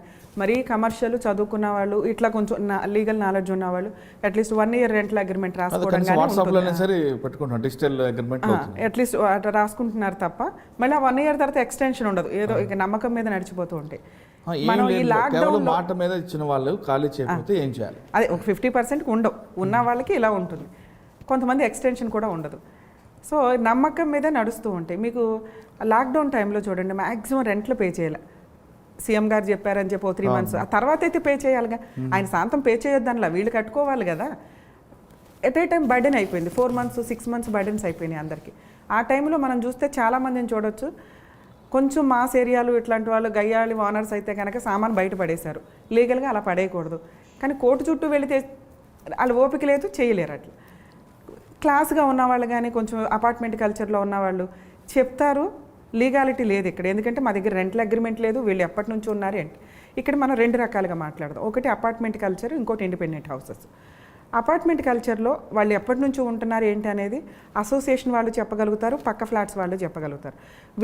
వాళ్ళకి ఒక నోటీస్ ఇవ్వడం, అగ్రిమెంట్ లేకపోయినా పర్వాలేదు, వీళ్ళు టెనెంట్స్ రెంట్కుంటున్నారు, మెయింటెనెన్స్లు పే చేస్తూ ఉంటారు, లేదా మెయింటెనెన్స్లు పే చేయకపోయినా మెయిన్ స్టెప్గా వాళ్ళకు ఒక ఇంటిమేషన్ నోటీస్ ఇవ్వడం కానీ, లేదా అట్లీస్ట్ వాట్సాప్ మెసేజ్లో ప్రతి ఒక్కరు నోటీస్కి వెళ్ళి అడ్వకేట్ని అప్రోచ్ అవ్వాల్సిన అవసరం లేదు. వాట్సాప్ మెసేజెస్ పెట్టి వాళ్ళకి మీరు ఖాళీ చేయండి 1 monthలో, ఇంత పెండింగ్ ఉంది డ్యూ, ఆ రెంట్ పే చేసి ఖాళీ చేయండి అని చెప్పి వాళ్ళకు ఒక వాట్సాప్ ఎవిడెన్స్లు పెట్టుకుంటే, ఆ రికార్డ్స్ కానీ ఫోన్ రికార్డ్స్ కానీ వాట్సాప్ మెసేజ్లు కానీ వాళ్ళ వైపు నుంచి వచ్చే రిప్లై మీద మీకు క్లారిటీ ఉంటుంది. ఏం చేసుకుంటారో చేసుకోండి అనొచ్చు, లేదా సైలెంట్గా ఉండొచ్చు. అంటే 1 month టైం ఉందిగా తర్వాత చూసుకుందాం అని. అలా సైలెంట్గా ఉన్నారంటే దాన్ని యాక్సెప్ట్ చేసినట్లే లెక్క. ఏం చేసుకుంటా చేసుకో అంటే ఇప్పుడు 1 month వెయిట్ చేయాల్సిన అవసరం లేదు. ఓనర్స్ అసోసియేషన్లో కంప్లైంట్ ఇవ్వచ్చు. అసోసియేషన్ వాళ్ళు వీళ్ళని పిలిచి, ఎందుకంటే ఆ న్యూసెన్స్ని వాళ్ళు యాక్సెప్ట్ చేయరు. టెనెంట్ అన్న వాళ్ళు ఖాళీ చేయాల్సింది, ఓనర్కి ఇష్టం లేదు, ఓనర్ మెయింటెనెన్స్ ఇవ్వరు, లేదా టెనెంట్స్ డైరెక్ట్గా మెయింటెనెన్స్ పే చేస్తుంటే వాళ్ళ దగ్గర నుంచి తీసుకోరు. ఎందుకంటే ఓనర్ అబ్జెక్ట్ చేస్తారు, నా టెనెంట్స్ని నేను ఖాళీ చేయమన్నా, మీరు మెయింటెనెన్స్ తీసుకోవద్దు. వన్స్ ఒకసారి మెయింటెనెన్స్ ఆగిపోయిందంటే వాటరు కరెంటు ఇట్లాంటివి ఆపడానికి అవకాశం. సో అపార్ట్మెంట్లో వాళ్ళు ఓనర్స్ పెద్దగా కోర్టుకి వెళ్ళాల్సిన అవసరం లేదు, సపోర్టింగ్కి అసోసియేషన్ సరిపోతుంది. ఇండిపెండెంట్ హౌసెస్ గయ్యాలి ఓనర్స్ అయితే ఆటోమేటిక్గా వాళ్ళే ఖాళీ చేస్తారు, గోంగూర అవన్నీ పక్కన. ఎందుకంటే ఇమీడియట్గా అట్లా సామాన్ పడేసినప్పుడు మేబీ 100కి డైల్ చేస్తారు, పోలీసులు వస్తారు. వాళ్ళు వచ్చేమంటారు, అబ్బా ఇవాళ ఒక రోజు ఉంచండి అమ్మా, ఇంకో 1 week ఉంచండి అమ్మా అంటారు తప్ప, ఓయ్ నువ్వు ఖచ్చితంగా ఇంట్లో ఉంచాల్సిందే అని అన్నారు. ఎందుకంటే వాళ్ళకి తెలియదు కదా ప్రొసీడింగ్ ఏంటి అని. కానీ ఇల్లీగాలిటీ జరగకుండా ఆపుతారు అక్కడ వరకు. సో అప్పుడు ఇండిపెండెంట్ ఉండదండి. అసలు పోలీసుల సివిల్ మ్యాటర్స్లో ఇన్వాల్వ్ అవ్వడానికి లేదు. వాళ్ళ సపోర్ట్ మనం ఎప్పుడు తీసుకోవచ్చు అంటే, మనం ఒకవేళ పోలీస్ వరకు కాకుండా ఇండిపెండెంట్గా వీళ్ళు వెకేట్ చేయించాలి అంటే వీళ్ళు ఆటోమేటిక్గా ఇప్పుడు మనం అనుకున్న ఒక ఆప్షన్ వాడుకుంటారు. అప్పుడు పోలీసులు వచ్చి ఏదో సపోర్ట్ చేసి అప్పుడు మీకు సగం ప్రాబ్లం క్లియర్ అవుతుంది. ఏమయ్యా ఖాళీ చేయాలి కదా వాళ్ళ ఇల్లు, బుద్ధి ఉండాలి కదా నీకు, ఒకసారి నీకోసం నేను 10 days టైం అడుగుతాను రిక్వెస్ట్ చేసి అంటారు. అక్కడి వరకు వాళ్ళు సెటిల్ చేసి వెళ్తారు, వీళ్ళు 10 daysలో ఖాళీ చేస్తారు. ఇన్ కేస్ అప్పుడు కూడా ఖాళీ చేయలేదే అనుకోండి, ఇండిపెండెంట్ హౌస్ ఓనర్స్ చేయాల్సిన పని, ఇక్కడ అసోసియేషన్ లేదు సపోర్ట్ చేయడానికి కాబట్టి వాళ్ళు చేయాల్సిన పని నోటీస్ పంపించాల్సిందే. ఈలోపు వాట్సాప్ మెసేజ్లు పెట్టుకోండి, అవి ఒక ఎవిడెన్స్. నోటీస్ పంపించిన తర్వాత వాళ్ళకు 30 days టైం ఉంటుంది. అప్పుడు కూడా వాళ్ళు వెకేట్ చేయకపోతే ఎవిక్షన్ సూట్ ఫైల్ చేసుకోవాల్సిందే. కోర్టులో కేసు ఫైల్ చేసిన తర్వాత అవుట్ ఆఫ్ ఆర్డర్తో వేసుకుంటే మేబీ 1.5 yearలో అవ్వచ్చు. మీకు అయ్యే అడ్వకేట్ ఖర్చులతో పాటు వాళ్ళకి అడ్వకేట్ ఖర్చులు అవుతూ ఉంటాయి. సో వాళ్ళు రెగ్యులర్గా రెంట్ పే చేస్తూ అన్నీ ప్రాపర్గా ఉన్నా కూడా ఓనర్ ఖాళీ చేయమన్నారు అంటే ఒక రీజన్ చూపించాలి. రెంట్ పెంచుతుంటే వాళ్ళు యాక్సెప్ట్ చేయట్లేదనో, లేకపోతే వాళ్ళు దేనికోసం ఏ పర్పస్ మీద రెంట్కి ఇచ్చామో దానికి యూజ్ చేయట్లేదనో, ఇల్లీగాలిటీకి వాడుతున్నారనో. ఇల్లీగాలిటీకి కానీ ఇచ్చిన పర్పస్ కాకుండా దానివల్ల పబ్లిక్ న్యూసెన్స్ జరుగుతుంది అన్నప్పుడు పోలీసులు సపోర్ట్ తీసుకోవచ్చు, వాళ్ళే ఖాళీ చేయిస్తారు. మిగతా ఏమన్నా కానీ జరుగుతుంటే కనుక వీళ్ళు కోర్టుకు వెళ్ళి ఎవిక్షన్ సూట్ వేసుకొని తెచ్చుకోవాల్సిందే, వేరే ఆప్షన్ లేదు. కరెక్ట్. కానీ ఏం డాక్యుమెంట్స్ లేవు, ఏమీ లేకపోయినా సార్ వాళ్ళ ఇంట్లో రెంట్కుంటున్నారు అనేది ఒక ఎవిడెన్స్. నేను ఇప్పుడు మీరు మా ఇంట్లో రెంట్కుంటున్నారు, మన ఇద్దరి మధ్య ఏ అగ్రిమెంట్ లేదు, నేను ఖాళీ చేయమని మెసేజ్ ఇచ్చాను, మీరు నేను ఖాళీ చేయనో నాకు ఇంకా టైం కావాలనో ఏదో ఒక రిప్లై ఇస్తారు, లేదా అసలు ఏమీ రిప్లై ఇవ్వలే. మీరు నా ఇంట్లో లేనప్పుడు మీరు ఎందుకు ఊరుకుంటారు? మీరెవరమ్మా నాకు మెసేజ్ పెట్టారు, నేను మీ ఇంట్లో ఎక్కడున్నాను అంటారు. మీరు సైలెంట్ ఉన్నారంటే మీరు నా ఇంట్లో ఫలానా రోజు నుంచి అనుకోండి, కోర్టుకు వెళ్తే టైం అవుతుందని పోలీస్ స్టేషన్కి వెళ్తే మీరు అనేది పోలీసులు సపోర్ట్ చేయరు, సివిల్ మ్యాటర్ అంటారు. కానీ ఇక్కడ మీ సెక్షన్లో ఒకటి ఉంది 448 ట్రెస్పాస్. అందులో ఏం చెప్తుంది క్లాస్ 1, 2, 3, 4 అంటే 3 clauseలో నువ్వు లీగల్గా లోపలికి ఎంటర్ అయినా నీ లీగల్ పీరియడ్ అయిన తర్వాత ఉన్నావు కాబట్టి ఇల్లీగల్గా నువ్వు ఉన్నట్లు అవుతుంది. ప్లస్ ఆ సెక్షన్ చూపిస్తూ నువ్వు ఇల్లీగల్గా ఉన్నావు కాబట్టి నువ్వు వెకెట్ చేయని ఖాళీ చేయడానికి వెళ్ళినప్పుడు వాడేదో బెదిరించాడని ఇంకొక సెక్షన్ యాడ్ చేస్తూ పోలీసులు తీసుకోవచ్చు కదా? తీసుకోరు సార్. ఆ యాక్ట్ జరగాలి, ఓనర్ వెళ్ళి గొడవ పడాలి. గొడవ పడినప్పుడు వీళ్ళ కేసు రిజిస్టర్ అవుతుంది, వాళ్ళ కేసు రిజిస్టర్ అవుతుంది. బూతులు తిట్టుకోవాలి కదా. కొంతమంది జిడ్డు ఏం తిట్టుకోకలేదండి. అసలు మీరు అన్న ట్రెస్పాస్ చేయడానికన్నా ఇల్లీగల్గా ఆక్యుపై చేసుకొని ఉన్నారు అనటానికి క్రిమినల్ యాక్షన్ టెనెంట్స్ దాంట్లో యూస్ చేసుకోరు అంటున్నా. ఎందుకంటే మీరు ఇన్ని రోజులు యాక్సెప్ట్ చేసేసారు కదా. యాక్సెప్ట్ చేసి మీకు రెంటల్ అగ్రిమెంట్ లేదు, మీరు ఇందాక అంటున్న ప్రాసెస్ రెంటల్ అగ్రిమెంట్ లేనప్పుడు మీరు వేసే క్రిమినల్ కేసు మెయింటైనబిలిటీ అవ్వదు. అప్పుడు మీరు వెళ్ళి మళ్ళీ ప్రైవేట్ కంప్లైంట్ వేసుకోవాలి. క్రిమినల్ కేసులో దాని మీద పనిష్మెంట్ పడుతుంది కానీ ఖాళీ చేయమని ఉండదు. వీళ్ళకి కావాల్సింది ఖాళీ చేయించుకోవడం. అసలు పనిష్మెంట్ ఎప్పుడు పడాలి దాంట్లో? ఆ పనిష్మెంట్ పడడం కంటే ఖాళీ చేయడం అనేది ఒక ఆర్డర్ కదా. దీంతో పాటు మీకు రెంట్ డిపాజిట్ చేయాల్సి ఉంటుంది, మీకు రెంట్ పోదు. ఇక్కడ ఎవిక్షన్ సూట్ వేసుకున్నప్పుడు ఖచ్చితంగా ఖాళీ చేయించడానికి డైరెక్షన్స్ వస్తాయి. అప్పటిదాకా రెంట్ క్యాలిక్యులేషన్ అవుతూ ఉంటుంది, వాడు డిపాజిట్ చేసే వెకేట్ చేయాలి ఉంటుంది. క్రిమినల్ కేసు కంటే వెకేట్ చేయించాలి అంటే సివిల్ ప్రొసీడింగ్సే బెటర్. ఓకే, ఈ రెండు కాకుండా అసలు క్రిమినల్ కేసు ఎలాగో అవుతుంది, ఎందుకంటే ఓనర్ వెళ్ళి పోట్లాడిన తర్వాత వాళ్ళు పోట్లాడుకొని ఒక క్రిమినల్ కేసు అయితే బుక్ చేసుకుంటారు ఇద్దరు కామన్గా. మరి సీనియర్ సిటిజన్స్ వాళ్ళు ఉన్న వాళ్ళు కొంచెం పోట్లాడలేరు కాబట్టి అడ్వకేట్ని కలిసి నోటీసులు పంపిస్తారు. ఒక 30% నోటీస్ స్టేజ్లోనే వెకేట్ చేయడానికి చూస్తారు. ఎందుకంటే వాళ్ళకి కావాల్సిన 1-2 months అప్పటికి సరిపోతుంది. మరీ ఇక జిడ్డు మొఖాలు లేకపోతే షాప్స్ రన్ చేస్తున్న వాళ్ళు అప్పటికప్పుడు ఆ బిజినెస్ని అక్కడ నుంచి వేరే చోట షిఫ్ట్ చేయలేరు కాబట్టి వాళ్ళు ఒక 1 year డ్రాగ్ చేయడానికి చూస్తారు. అయినా కూడా వీళ్ళకి 1 year ఇవ్వడం కుదరదు. కేసు వేయడం వల్ల ఏంటంటే మేబీ లక్కీగా వాళ్ళు ఖాళీ చేస్తే ఓకే విత్డ్రా చేసుకుంటారు, అప్పటిదాకా రెంట్ వసూలు చేసుకొని. ఖాళీ చేయకపోతే మీకు టైం సేవ్ అవుతుంది కదా కోర్టుకి అప్రోచ్ అవ్వడం వల్ల. కరెక్ట్ అండి. ఇప్పుడు ఇంటి వరకు చెప్పారు, షాపులు తీసుకుందామండి. షాపు మీరు ఒక సామాన్యుడు షాప్ అద్దెకి ఇస్తాడు, అద్దె మీద బతుకుతాడు. ఆ షాప్ని ఖాళీ చేయించమంటే వాడు ఏమంటాడంటే గుడ్ విల్ ఇస్తాను ఖాళీ చేస్తాను అంటాడు. ఆ గుడ్ విల్ కూడా ఆకాశానికి దీంట్లో ఉంటాయి, వాళ్ళు ఇవ్వమంటారు, వాడు ఖాళీ ఇచ్చాను అంటాడు. సరే యాక్చువల్గా ఇందాక అదే ప్రాసెస్ మనం చెప్పింది. షాప్స్ విషయానికి వచ్చేసరికి వాళ్ళు పెట్టిన టైం పీరియడ్ ఉంటుంది. మీకు హౌసెస్లో కానీ ఫ్లాట్స్లో కానీ రెంటల్ అగ్రిమెంట్ అంటాం. బిజినెస్ పెట్టేటప్పుడు వాళ్ళతో లీజ్ అగ్రిమెంట్ చేసుకోవడం ఉంటుంది. అది 3 years 5 years ఇచ్చినప్పుడు వాళ్ళు ఎన్ని ఇయర్స్ నుంచి అక్కడ ఉంటున్నారు అనేది ఉంటుంది. గుడ్ విల్ ఇచ్చి ఖాళీ చేయించమని ఎక్కడ ఉండదు. ఎందుకంటే ఏదైతే లీజ్ అగ్రిమెంట్ లేదో వీళ్ళకి లైబిలిటీస్ తక్కువ ఉంటాయి, వాళ్ళకి తక్కువే ఉంటాయి. సో వాళ్ళు డిమాండ్ చేస్తున్నట్లు లెక్క ఖాళీ చేయడానికి. మీరు అన్నట్లు ఇప్పుడు క్రిమినల్ కేసులు ఫైల్ చేసుకోవడానికి ఉంటుంది. అలాగే ఎవిక్షన్ సూట్ వేసుకోవచ్చండి. ఇందాక నేను అన్న ప్రాసెస్కి డాక్యుమెంటేషన్ స్టార్ట్ అవుతుంది. వన్స్ ఒకసారి లీగల్ నోటీస్ పంపించామంటే వాళ్ళు ఎప్పటి నుంచి ఉంటున్నారు, ఎప్పటి నుంచి ఎక్కొడుతున్నారు ఏంటి అనేవి అన్ని దాంట్లోకి వచ్చేస్తాయి. సో దాన్ని వాళ్ళు యాక్సెప్ట్ చేయాల్సింది. కాకపోతే కోర్టులో కేసు నడుస్తున్నంత కాలం ఉండగలుగుతాడు. ఉన్నంత వరకు వీళ్ళు ప్రెజర్ చేసినందుకు ఒక్కోసారి కోర్టు పనిష్మెంట్ కూడా వేస్తుంది వాళ్ళకి. సివిల్ ప్రొసీడింగ్స్ అయినప్పటికీ కూడా ఫైన్ రూపంలో నీ రెంట్తో పాటు వాళ్ళని ఇంత సీనియర్ సిటిజన్స్ని నువ్వు ఇంత సఫర్ చేసి ఎదురు గుడ్ విల్ డిమాండ్ చేసావు, సో అని చెప్పి ఫైన్ కూడా వేయడానికి అవకాశం. ఓకే, గుడ్ విల్ కాకుండా ఈ షాప్ వాడి వైపు మనం మాట్లాడితే ఈ షాప్ అక్కడ ఖాళీ చేస్తే వాడి కుటుంబం రోడ్డు మీదకి వస్తుంది, టెనెంట్ది. కాబట్టి నాకు ఎంతో కొంత ఆర్థికంగా ఇవ్వాలి అంటూ వాడు నాకు ఈ షాపు తప్ప వేరే ఆధారం లేదు అని ప్రూవ్ చేసుకుంటే అది వాళ్ళ కర్మ. ఓనర్ ఇవ్వాలి అంటే రెంట్కి ఇచ్చి ఓనర్ ఇవ్వాలి అంటే మిగతా వాళ్ళలాగా నేను మాట్లాడలేను, ఉన్నదంటే మాట్లాడితే వాళ్ళ ఫైనాన్షియల్ పొజిషన్లో వాళ్ళు చూసుకోవాలి. బిజినెస్ పెట్టుకోవడానికి ఓనర్ ఒక షెల్టర్ ఇవ్వడం అంటే మీ కుటుంబాన్ని కాపాడినట్లే లెక్క. వాళ్ళ మీద రివర్స్ అవుతామంటే అట్లా.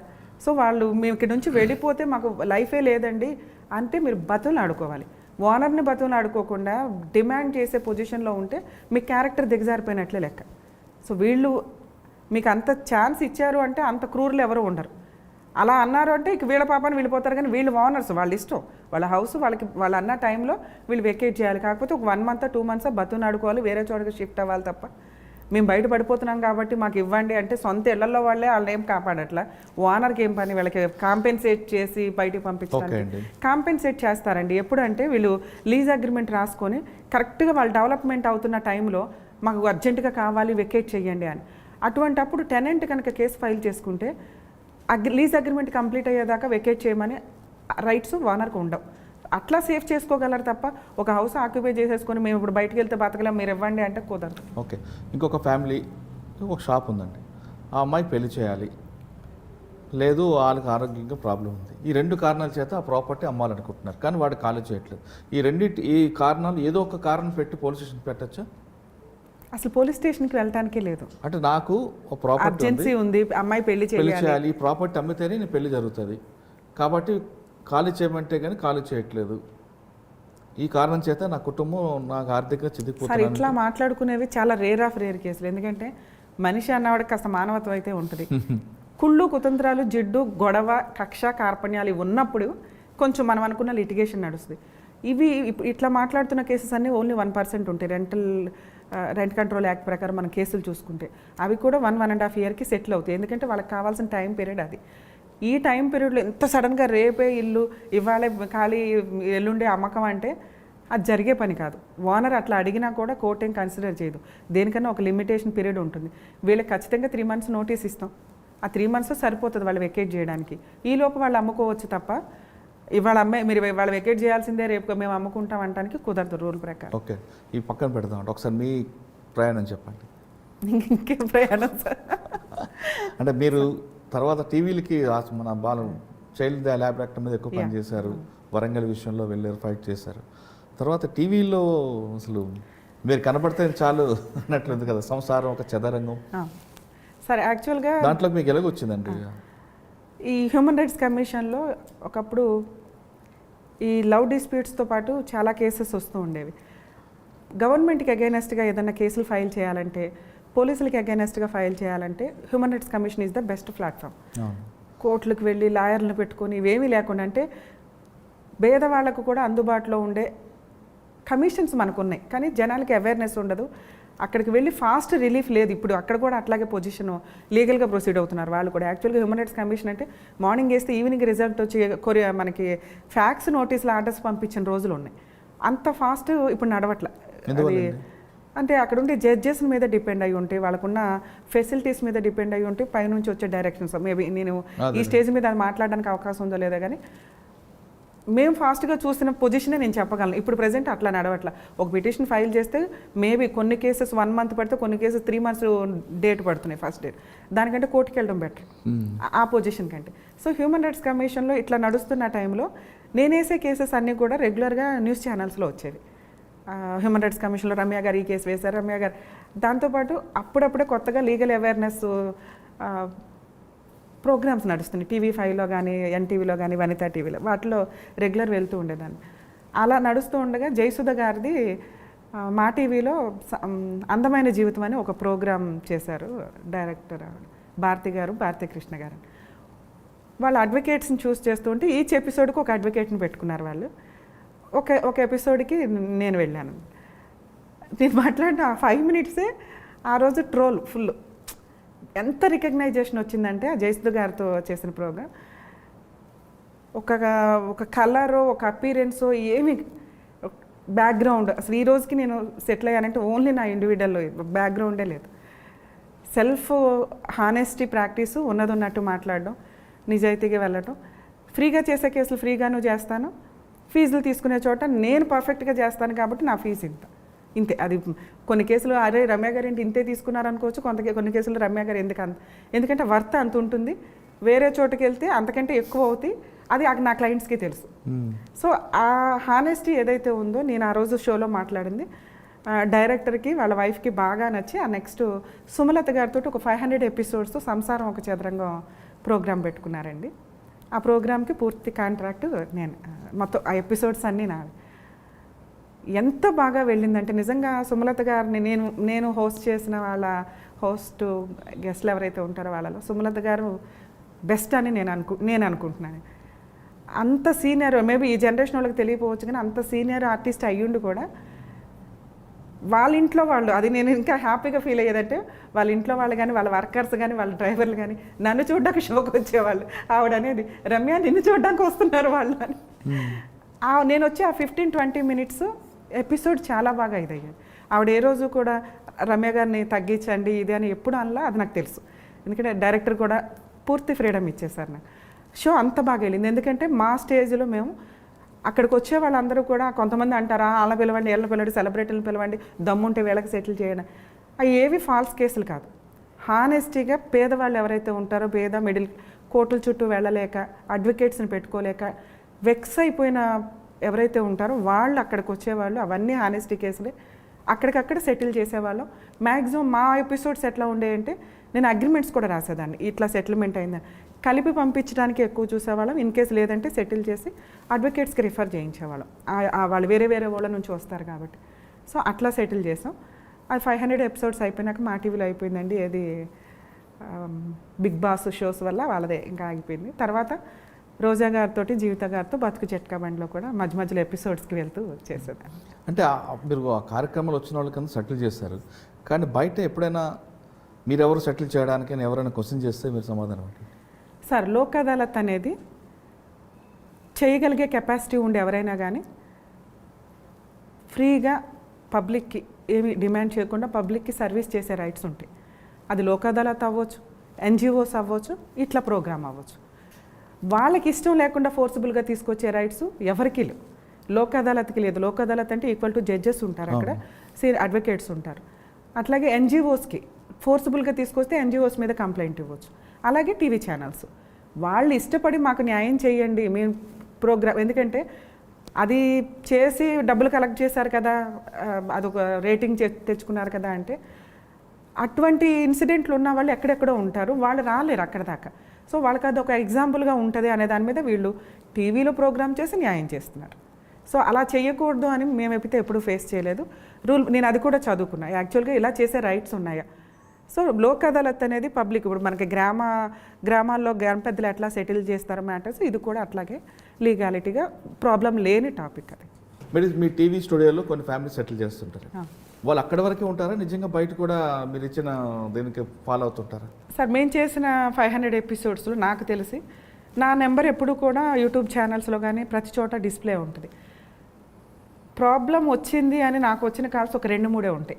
మేడం ఇప్పటిదాకా బాగానే ఉన్నాం, రీసెంట్గా గొడవ అయింది. కోర్టులో వేసేవాడికే దికానలేదు, అక్కడ సెటిల్ చేసేవాడికి అంతవరకు.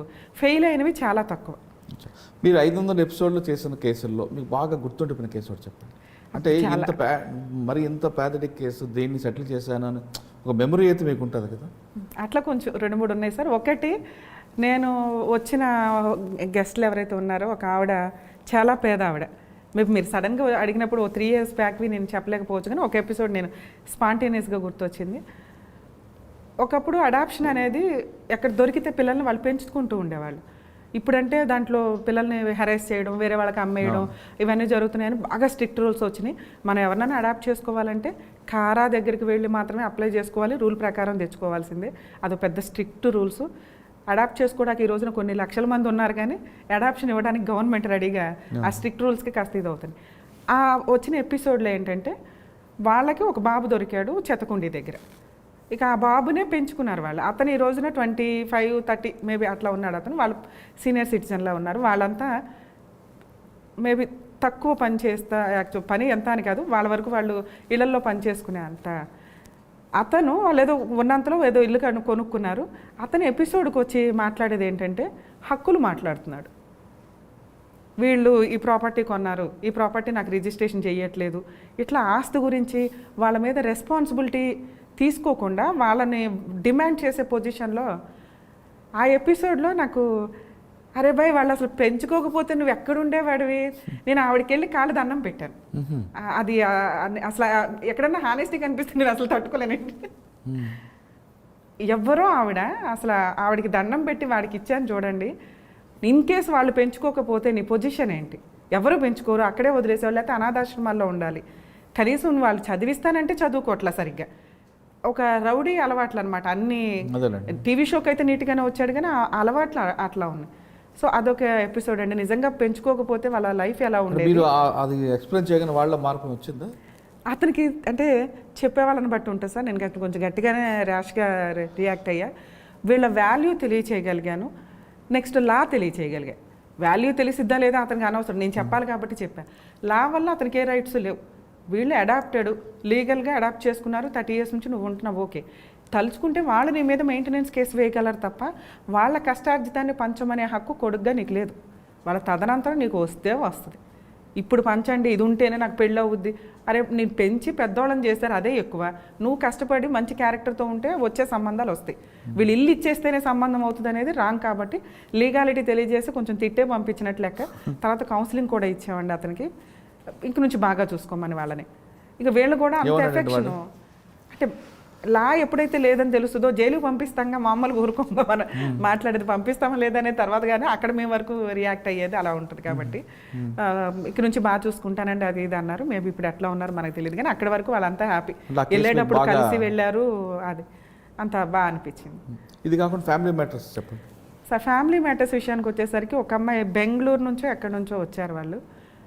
ఫాదరు అటెంప్ట్ టు రేప్ అనే కేసు ఒకటి కంప్లైంట్ ఎలిగేషన్ ఇచ్చింది. ఎపిసోడ్ ఫాదరే డ్రింకరు. అమ్మ ఏదో గొడవపడి ఇంట్లో నుంచి వెళ్ళిపోయింది. అమ్మ ఒక క్యారెక్టర్, నాన్న ఒక క్యారెక్టరు.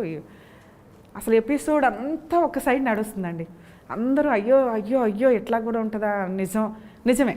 ఎందుకంటే సెక్సువల్ అబ్యూజ్ అనేది ప్రతి 3 లేడీస్లో ఒక లేడీ ఫేస్ చేస్తూనే ఉంటుంది. అది ఏ సందర్భంలో ఎక్కడ ఎవరితో ఎలా అనేది కొంత ఎక్సీడ్ అయ్యి ఉంటే, కొంత నార్మల్గా ఉంటే, కొన్ని సైకిల్ ద్వారా ఉంటాయి, కొంత ఇబ్బందికరంగా ఉంటుంది. ఇవన్నీ ఈ ప్రాసెస్ అంతా.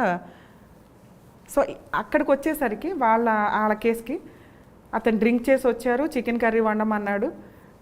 ఆ అమ్మాయి వండుతుంది, వెనక నుంచి వచ్చి పట్టుకున్నాడండి. ఇట్లా ఆ అమ్మాయి ఎలిగేషన్స్. ఇక మేడం సుమలత గారు ఒక రకంగా, ఒక్కొక్కరు ఒక రకంగా చెప్పుకుంటే మనం ఎంటర్ అయినాకే రియాలిటీ వస్తుంది ఎప్పుడైనా కానీ. ఎందుకంటే వాళ్ళు చెప్పిందే నమ్ముతారు. వీళ్ళు ఫాదర్ కూడా వచ్చాడు అప్పుడు? వచ్చారు సార్. తీసుకో ఎలా కూర్చోడండి ఆయన? అంటే ఎలిగేషనే అది కదా, అక్కడ కంప్లైంట్ నడుస్తుంది, ఇక్కడ సెటిల్ అయితే కేసు విత్డ్రా అవుతుంది కదా, రియాలిటీ ఏంటి అనేది. కాకపోతే ఈ అమ్మాయి పెట్టిన కంప్లైంట్ స్టేజ్లోనే ఉంది, ఇంకా ఎఫ్ఐఆర్ అవ్వాలి. సో ఈవిడికి క్లారిటీ వస్తే ఫాల్స్ కేసు ఫైల్ అవ్వకుండా ఉంటుంది కదా. సో నేను ఎంటర్ అయిన తర్వాత ఆ అమ్మాయిని అడిగే క్వశ్చన్స్కి క్లారిటీ అనమాట. ఎట్లా ఉన్నాడు ఆయన అంటే ఫుల్ డ్రింక్లో ఉన్నాడు అని. ఆ డ్రింక్లో ఉన్న వ్యక్తి ఈవిడ చెప్తున్న ఎలిగేషన్స్ జరగవు. డోర్ ఓపెన్ ఉంది, ఒక డాడీ ఆ రకమైన చర్య చేస్తుంటే ఎక్కడ పట్టుకోకూడని పట్టుకుంటే పరిగెత్తుకుని బయటకు వచ్చేయచ్చు. నువ్వు డోర్ ఎందుకు తీయలేదంటే ఆయన గట్టిగా పట్టేసుకున్నాడు అందుకే తీయలే. ఎంతసేపు 1 అవర్ పట్టుకునే ఉండరుగా. సో పారిపోవడానికి అవకాశం ఉంది. పైగా వాళ్ళ ఇళ్ళన్నీ దగ్గర ఫొటోస్ కూడా తీసుకొచ్చింది తను. ఆ ఫొటోస్ చూసినప్పుడు చాలా పక్కన ఆ పక్కింటోళ్ళు వంట చేసుకుంటూ ఎదురింటోళ్ళు వంట చేసుకుంటూ ఎదురుగానే కనిపిస్తున్నారు. ఆ అమ్మాయి కిటికీలోంచి మాట్లాడిన వంట చేస్తూ ఉండగా పట్టుకున్నాడనో ఏదో ఎలిగేషన్ అన్నట్టు. ఇమీడియట్గా రియాక్ట్ అయ్యి ఏదన్నా ఇవ్వచ్చు. తర్వాత 1 వీక్ తర్వాత వెళ్ళింది పోలీస్ స్టేషన్కి. వాళ్ళ అమ్మకి చెప్పినా వచ్చి గోప పగల కొడుతుంది వాళ్ళ నాన్న. సో ఇవన్నీ కూడా కొంచెం ఫాల్స్గాను రియల్గా జరగవు. ఎందుకు వేశారు అంటే వాళ్ళ అమ్మ ఈవిడ ఆల్రెడీ వేరే లవర్ తోటి వెళ్ళిపోవాల్సిన పొజిషన్ ఈయన అబ్జెక్ట్ చేస్తున్నాడు. ఇక ఉన్న అబ్జెక్షన్కి వాళ్ళిద్దరూ వెళ్ళిపోవాలి కాబట్టి ఈయన్ని వదిలించుకోవడానికి ఉన్న ఆయుధం ఫాల్స్ కేసు ఫైల్ చేయడం ఆయన మీద.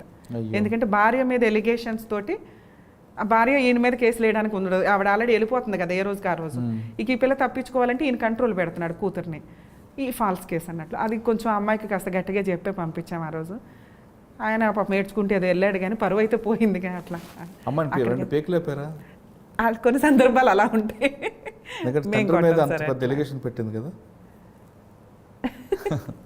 ఇప్పుడు మీరు చెప్తుంటేనే ముందే నేను బాధ అనిపడ్డా. ఈ ఎపిసోడ్స్ అన్ని మనకి హాట్‌స్టార్లో ఉంటాయి సార్. ఇంకా స్టిల్ వాళ్ళు యూట్యూబ్లో ఎక్కువ పెట్టలేదు కానీ హాట్‌స్టార్లో. బట్ మీరు లాగి కొట్టిన కేసులు ఉన్నాయి ఎవరినైనా? అస్సలు సార్ నేను చాలా డిగ్నిటీ ప్రాక్టీస్. కొట్టడం ఏంటి సార్? అంటే ఇటువంటి కోపం వచ్చినప్పుడు టీవీ షోల్లోనా? అస్సలు ఎప్పుడు కొట్టలేదు సార్. అంటే నా వాయిస్తే సరిపోతుంది వాళ్ళకి. సుమలత గారు ఉన్నంత వరకు సేఫ్గా కూర్చుంటారు. రమ్య గారు వస్తారు అన్న దగ్గర నుంచి వీళ్ళలో షివరింగ్ స్టార్ట్ అవుతుంది. ఎందుకంటే ఉన్నట్లు నిజాయితీని చీల్చి చెండాడుతూ ఉంటాను అక్కడ. ఎందుకంటే మాట్లాడే క్వశ్చన్స్లో క్లారిటీ వచ్చేస్తుంది. వాళ్ళు అబద్ధాలు చెప్తున్నారా వచ్చి నిజం చెప్తున్నారా అని. ఇప్పుడు మీరు 2 కేసులు ఫాల్స్ కేసు చెప్పారు. రియల్గా విక్టిమ్ ఉంటారండి, ఒకటి చెప్పండి. హస్బెండ్ వచ్చి ఒక సీనియర్ సిటిజన్ అండి. ఆయన విడిపోయి 30 years అవుతుంది. కూతురు భార్య 2 కొడుకులు, వాళ్ళ పెళ్ళిళ్ళు కూడా అయిపోయినాయి. ఈయన వచ్చి కంప్లైంట్ ఇచ్చారు. ఏంటంటే ఈయన ఆల్రెడీ వేరే మ్యారేజ్ చేసుకున్నారు, ఉంటున్నారు. 30 years తర్వాత ఈవిడొచ్చి నాకు మెయింటెనెన్స్ ఇమ్మనండి, ఆయన సంపాదించుకున్న ఆస్తిలో వాటాలు ఇమ్మనండి, లేకపోతే వీళ్ళిద్దరూ కొడుతున్నారు ఆయన దగ్గరికి వెళ్ళి. 2వ మ్యారేజ్ చేసుకున్నారు. 30 years నుంచి 2వ మ్యారేజ్కి సంబంధించి ఆవిడ మీద ఎటువంటి కంప్లైంట్ ఇవ్వలేదు. వీళ్ళు వదిలేశారు శాంతం ఆయన్ని. తిండి తిన్నాడా పోయాడా సచ్చాడా అని పట్టించుకోకుండా. అతను మా ఎపిసోడ్స్ని అప్రోచ్ అయ్యారు. అతని మీద మేము మాట్లాడితే అతను అనేది మధ్యలో ఆవిడకి ఏదైనా అవసరం ఉన్నా మెయింటెనెన్స్లు కానీ ఇవి కానీ పంపిస్తూనే ఉన్నాడు. ఈయన ఎప్పుడైనా ఇంటికి వెళ్ళి ఏదైనా చేయాలి అన్నా కూడా వాళ్ళు సెటిల్మెంట్ చేసుకున్నప్పుడు ఈయన దగ్గర ఏవైతే ఆ రోజు పొజిషన్కి ఉన్నాయో అవి రాయించేసుకున్నారు, ఖర్చు పెట్టేసుకున్నారు, కొడుకులు ఏదో పెళ్ళిళ్ళు చేసేసుకున్నారు, అన్నీ బాగానే ఉన్నాయి. ఈయన మళ్ళీ ఏదో కష్టపడి 2 ఆవిడ ఈయన కలిపి ఏదో పనులు చేసుకుంటూ ఒక డాబా కట్టుకున్నారు చిన్నది. దాని మీద పడింది వీళ్ళిద్దరు కొడుకుల కన్ను యాక్చువల్గా. ఇక అమ్మని వేసుకొని ఈయన మమ్మల్ని అప్రోచ్ అయినప్పుడు మేము వాళ్ళకి ఫోన్ చేస్తే వాళ్ళు వచ్చారు. ఎందుకంటే వాళ్ళకు కూడా న్యాయం కావాలిగా, ప్రాపర్టీ షేర్ ఖచ్చితంగా. వాళ్ళ లీగాలిటీ తెలిసిన మనకి ఇప్పుడు ఈ మధ్య ఛానల్స్లో కానీ అవన్నీ తెలియటం వల్ల ఏంటంటే ఫస్ట్ భార్యకి డైవర్స్ ఇవ్వకుండా 2వ భార్యను చేసుకున్నప్పుడు లీగల్ యాక్షను, ఇంకొకటి ప్రాపర్టీలో షేరు ఫస్ట్ భార్య పిల్లలకే ఉంటాయి తప్ప 2వ భార్యకు ఉండవు. ఈ తెలివితేటలు బాగా ఉండి వచ్చేసారు, గబగబా న్యాయం చేసేస్తారు సుమలత గారు మాకు అని చెప్పి. సో ఇక్కడ సపరేషన్ కూడా క్యాలిక్యులేషన్లోకి వస్తుంది. నెక్స్ట్ వాళ్ళు ఆ రోజున పెద్ద మనుషుల దగ్గర ఒక లెటర్ రాసుకున్నారు. అది ఈయన మర్చిపోయాడు, వాళ్ళు చెప్పట్ల. ఈయనకి ఆస్తి ఇచ్చానని మాత్రమే గుర్తు. ఆ రోజులో నేను కాపురానికి రమ్మని అడిగానమ్మా, కానీ నా దగ్గర ఏదో 2 ఎకరాలు ఏదో ఉంటే అది రాయించేసుకున్నారు, అది ఇది అంటున్నారు. ఎవరి దగ్గర రాశారండి అంటే మేము క్వశ్చన్ అడిగినాక ఆయనకి రికగ్నైజ్ అయ్యింది. పెద్ద మనుషుల దగ్గర మీటింగ్ పెట్టారమ్మ. మీటింగ్ పెడితే మరి మీరు ఏమి రాసి ఇచ్చారంటే నన్ను ఈ 2 ఎకరాలు రాసేయమన్నారు, పిల్లల్ని పెంచాలి ఇవన్నీ అన్నారు కదా, రాసి ఇచ్చేసానమ్మ. మరి అప్పుడు ఏదో రాసుకొని ఉంటారు కదా అంటే ఆ పేపర్స్లు ఏమి రాసి ఉంటారు, పెద్ద మనుషులతో ఎవరితో మాట్లాడమంటే ఆ పెద్ద మనిషికి ఫోన్ చేసాం. అప్పుడు ఎవరో అదృష్టం కొద్ది ఆయన బతికే ఉన్నాడు, ఉన్న గ్రూప్ మొత్తంలో ఎవరో కదా. అవునండి, ఆ రోజున ఆవిడ రాసింది ఏది, ఇతనికి నాకు సంబంధం లేదు, నాకు ఆ 2 ఎకరాలు ఇచ్చేస్తే ఈయన ఎవరో నేనెవరో భార్యాభర్తలుగా విడిపోయినట్లే. అది లీగల్గా వ్యాలిడ్ కాకపోవచ్చు, కానీ 30 years బ్యాక్ అది వ్యాలిడ్. కొన్ని పద్ధతుల ప్రకారం నడిచిపోయినాయి మనకి, సాంప్రదాయాలు, పద్ధతులు, గ్రామ పెద్దలు ఇవి. ఆ రోజుల్లో కోర్టుకి ఎవడెళ్ళాడు? కోర్టుకి వెళ్ళడం అంటే ఒక అవమానం. ఇప్పుడంటే ఏదో ఫ్యాషన్గా అందరం ఒక 5 years 10 years నుంచి ఏ డిస్ప్యూట్ ఉన్నా లాని వాడుకుంటున్నాం, కానీ అప్పట్లో అది ఒక అవమానం. సో అది లీగల్గా వ్యాలిడ్ నా దృష్టిలో. నా స్టేజ్ నేనే జడ్జి అక్కడ.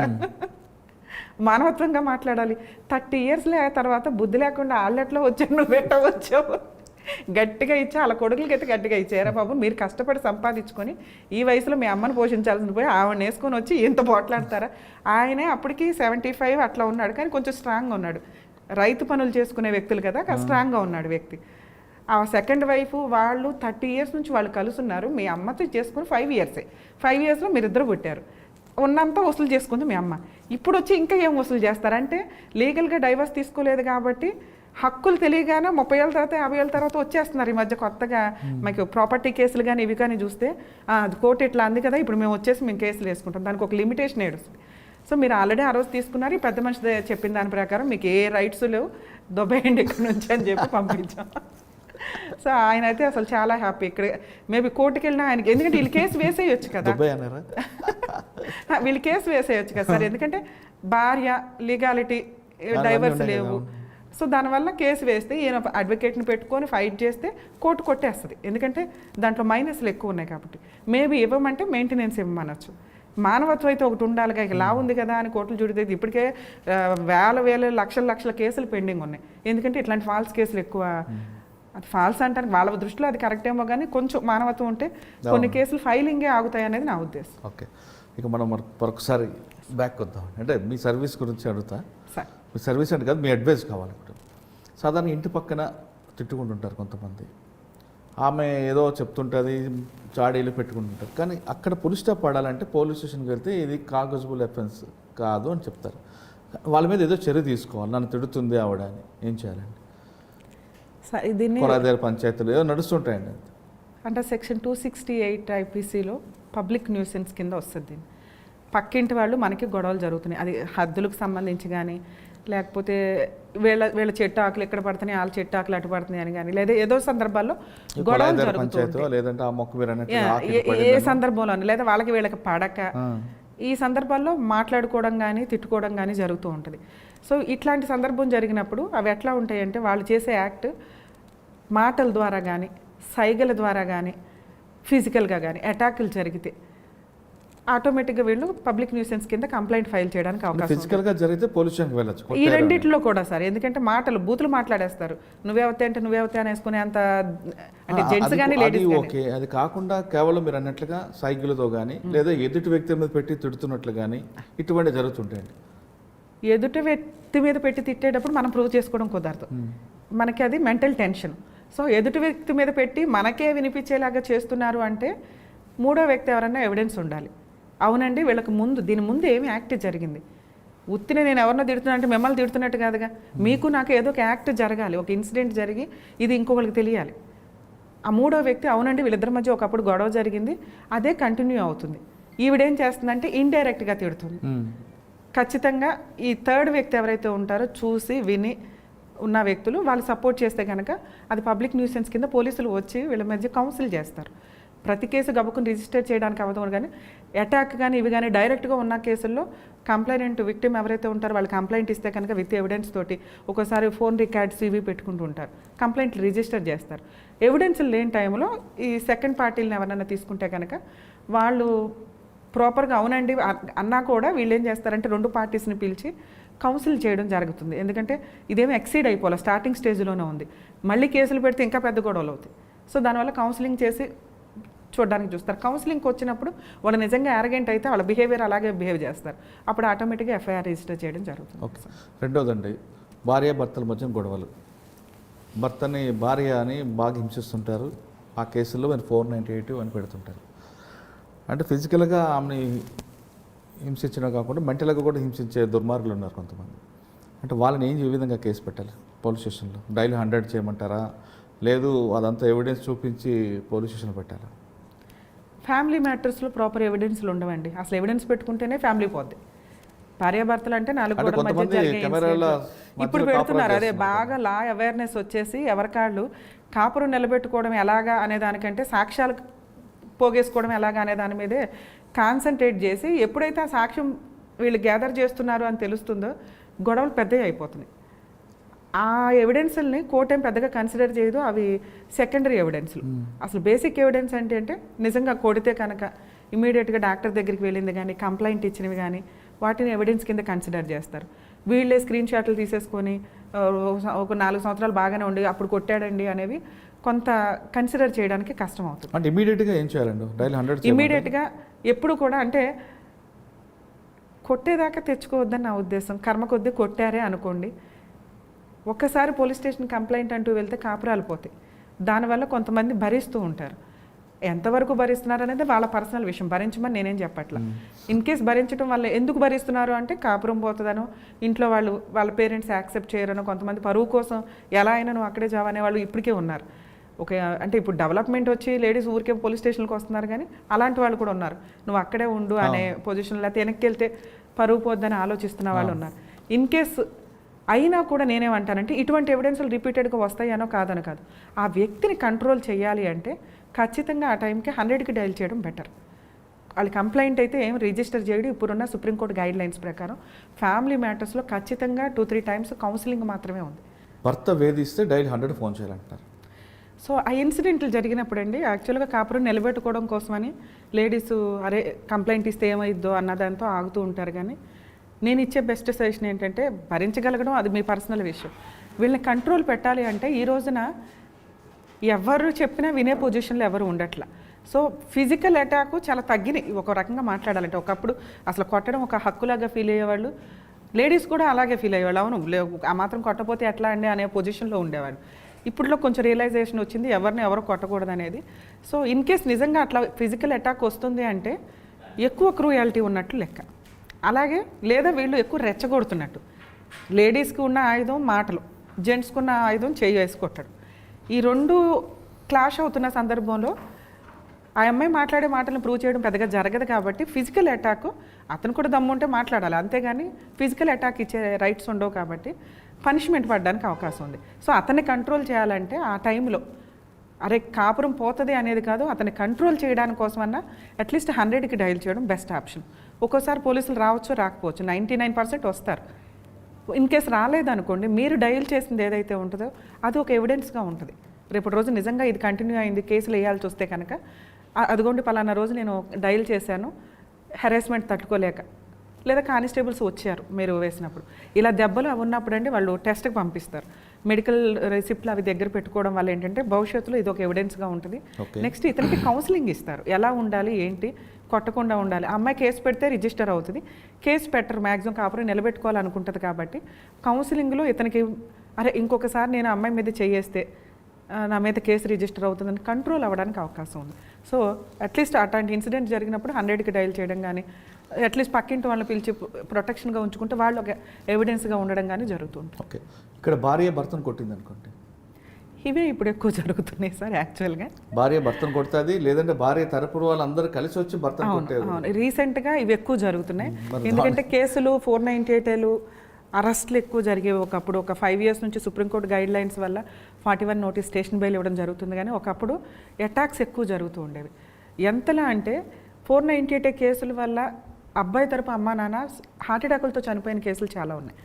అవి ఎక్సీడ్ అయిపోయి పర్సంటేజ్లు పెరగడం వల్ల సుప్రీంకోర్టు బాబు ముందు కౌన్సిలింగ్స్ ఇవ్వండి, నిజమేంటో కనుక్కోండి, ఆడపడుచుల పేర్లు వీళ్ళ పేర్లు ఎందుకు పెడుతున్నారు, మరుదుల పేర్లు అవన్నీ నిజమా కాదా, వీళ్ళంతా ఒకే షెల్టర్లో ఉంటున్నారా లేదా, ఎవిడెన్స్ ఉంటేనే వీళ్ళని కంటిన్యూ చేయండి తప్ప లేదంటే అబ్బాయి అమ్మా నాన్న మీద స్టేషన్ బెయిల్ ఇవ్వండి అనేది. ఈ స్టేజ్ దాటి ఇప్పుడు ఎట్లా అంటే వీళ్ళు ఒక గ్రూప్ అయిపోయారు. ఎందుకంటే లేడీస్ జాబ్స్ చేయడం, ఫైనాన్షియల్గా సెటిల్ అవ్వడం మ్యాక్సిమం 80% కేసుల్లో ఉంది. దానివల్ల ఇంట్లో నేనే పని చేయాలా, నేనే నా డబ్బు నా ఇష్టం, ఈ కల్చర్ కొంచెం ఎక్కువ పెరగడం వల్ల వాయిస్ రేజ్ అవుతుంది. ఎప్పుడైతే మీరు ఫైనాన్షియల్ కెపాసిటీ ఉంటుందో కమాండింగ్ ఎక్కువ ఉంటుంది. అట్లాగా అసలు మామూలుగానే లేడీస్కి ఉన్న పదును నోరు, ఆ నోటుతో వీళ్ళు చేసే పనులకు వాళ్ళు ఏం చేసినా చేయకపోయినా జెంట్స్ని కంట్రోల్ చేయాలనే సిస్టమ్ వచ్చేసింది. ఎందుకంటే అత్తమామలతో ఉండట్లేదు, అత్తమామలు యాక్సెప్ట్ చేయట్లే, మగపిల్లోడికి పెళ్లి చేసి వాళ్ళ కాపురం బాగుంటే చాలా అనుకునే స్టేజ్కి అత్తామామలు వెళ్ళిపోయారు. సో అమ్మాయి తరపు వాళ్ళు ఎట్లా అంటే ఆల్రెడీ అమ్మాయి జాబ్ చేస్తుంది. ఈ మధ్య ఒకప్పుడైతే పిల్లలు ఉంటే కనీసం కలిసి ఉండడానికి ఒక ఆప్షన్ ఉండేది. ఇప్పుడు పిల్లల్ని కన్నాక విడిపోతున్నారు. ఎందుకంటే వీళ్ళకి ఒక జనరేషన్ ఉంటుంది, పిల్లల్ని తండ్రికి ఇవ్వడం కుదరదు.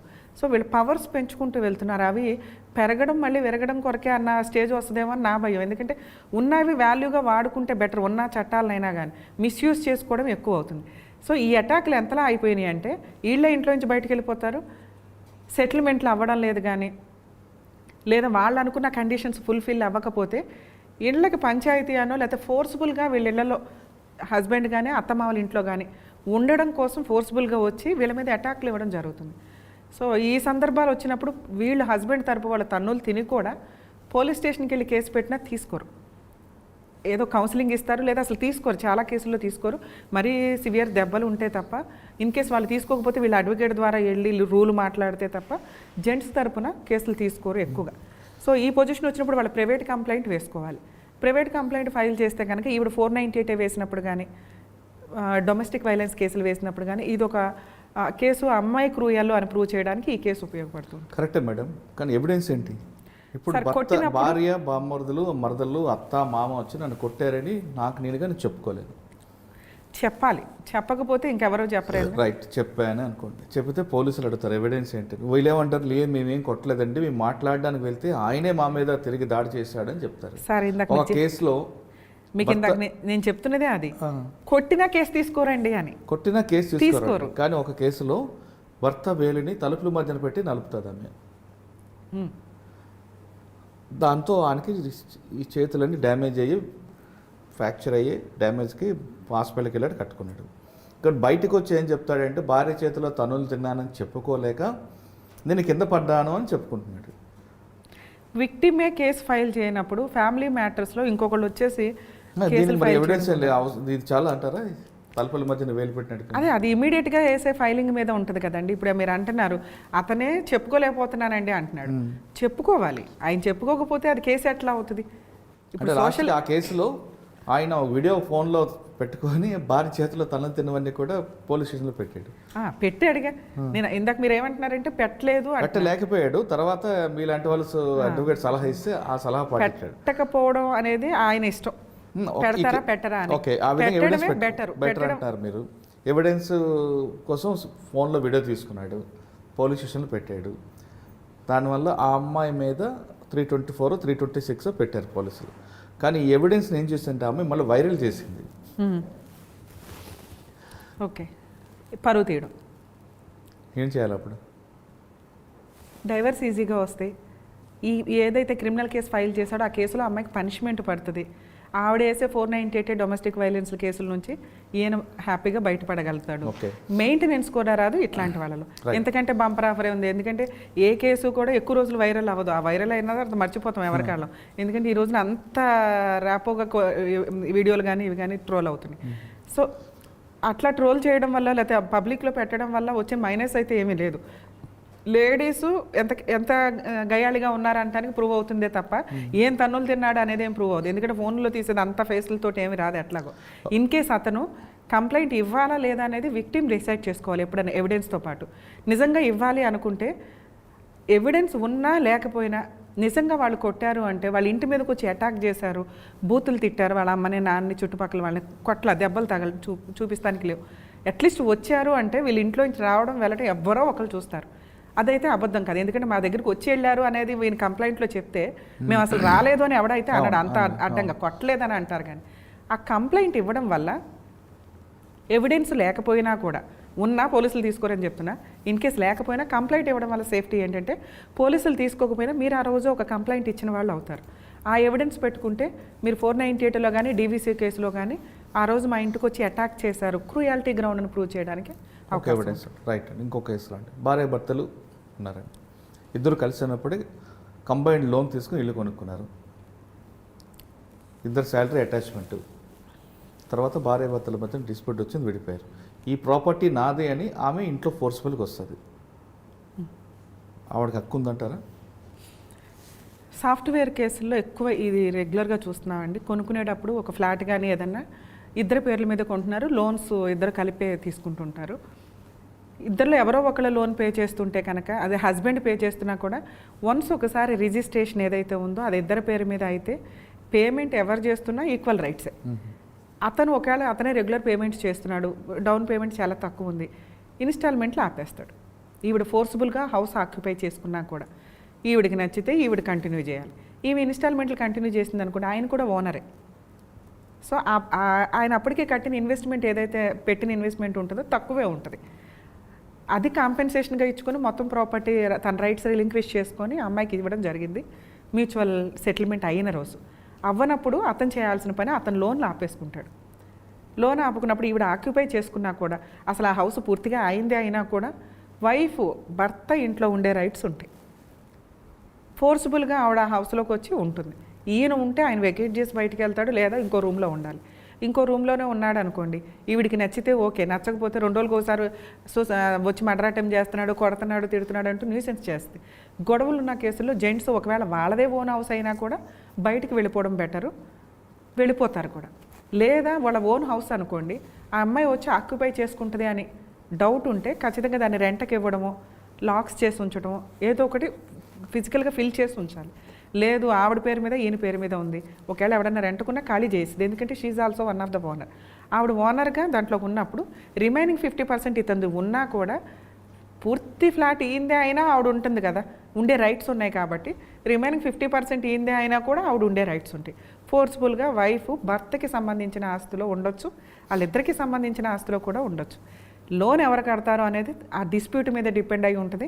ఒకవేళ భర్త కడుతుంటే ఫ్యామిలీ డిస్ప్యూట్ స్ట్రాంగ్గా ఉంటే కనుక ఆయన కట్టకుండా ఉండడం బెటరు. ఒకవేళ వైఫే కట్టుకుంటుంటే ఈయన పెట్టిన ఇన్వెస్ట్మెంట్ తక్కువ కిందే లెక్క. దాన్ని రేపటి రోజున, ఎందుకంటే ఆవిడ దాన్ని ఏమీ చేయలేదు, రెంట్కి ఇచ్చితే ఈయన రెంట్ అడుగుతాడు 50%, ఆవిడ ఓన్గా ఉండాలి, ఉన్నంతకాలం ఉంటుంది. ఎప్పటికైనా మ్యాటర్ సెటిల్ అవ్వాలి కాబట్టి ఇన్స్టాల్మెంట్లు కడుతుందంటే అతని లోన్ కూడా ఈవిడ కడుతున్నట్లే లెక్క. ఈవిడికి లాస్ కాబట్టి అతనితో సెటిల్మెంట్ చేసుకొని అతని రైట్స్ తిని వాడుకుంటాం. ఓకే, భార్య కట్టకుండా భర్త ఇన్స్టాల్మెంట్ కడుతున్నాడు, ప్రాపర్టీ ఆవిడ పొజిషన్లోకి వచ్చింది. మీరు అన్నట్లుగా ఆవిడ ఉంది కాబట్టి లోన్ ఆపేస్తాడు ఈయన ఈఎంఐ. కానీ బ్యాంక్ కూడా ఈ నోటీస్ పంపిస్తాడు, వీడు శాలరీ అటాచ్మెంట్ చేస్తాడు, లేదా సివిల్ స్కోర్ పడిపోతుంది. శాలరీ అటాచ్మెంట్ చేయరు సార్, ఖచ్చితంగా దాన్ని ఆక్షన్కి పెడతారు వాళ్ళు.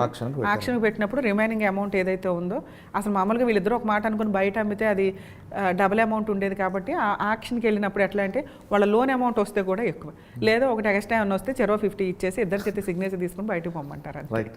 భార్యాభర్తలు భర్తను భార్యని ఇంటి నుంచి పంపడం ఇష్టం లేక, పంపడాలి బయట పంపాలి అంటే చేతులు కడుక్కోకుండా మర్డర్ చేయడం అంటారు, ఆ స్టైల్లో ఆయన ఏం చేస్తున్నాడంటే ఆమెను మానసికంగా వేధిస్తున్నాడు. మానసికంగా వేధించిన కేసు అవుతుంది కాబట్టి భార్యను కొట్టడు, తిట్టాడు. ఆమె ముందు ఆయన సిగరెట్ కాల్చుకుంటూ ఆయనకు ఆయన పనిష్మెంట్ ఇచ్చుకుంటుంటాడు. ఆ కేసులో ఆమె ఏం చేయాలండి అంటే భార్య పిల్లలు ఉంటుండగానే ఆయన బ్లేడ్తో కోసుకుంటాడు, సిగరెట్ తాగి ఆయన కాల్చుకుంటాడు, లేదా తల తీసుకెళ్ళి గోడ కొట్టుకుంటాడు. ఇలాంటివి దాని కేసు ఎక్కడ అంటారు సార్? సైకలాజికల్ ప్రాబ్లం అంటారు. సార్ సో వీళ్ళకున్న ఆప్షన్ ఏంటంటే సో దాన్ని సైకలాజికల్ ప్రాబ్లం కిందే మనం కన్సిడర్ చేయాలి. ఎందుకంటే మన మీదే అటాక్ రావట్లా. నేనైతే ఇట్లాంటి కేసులు వాడిని వదిలేండి, ఉంటే ఉంటాడు, పోతే పోతాడంట.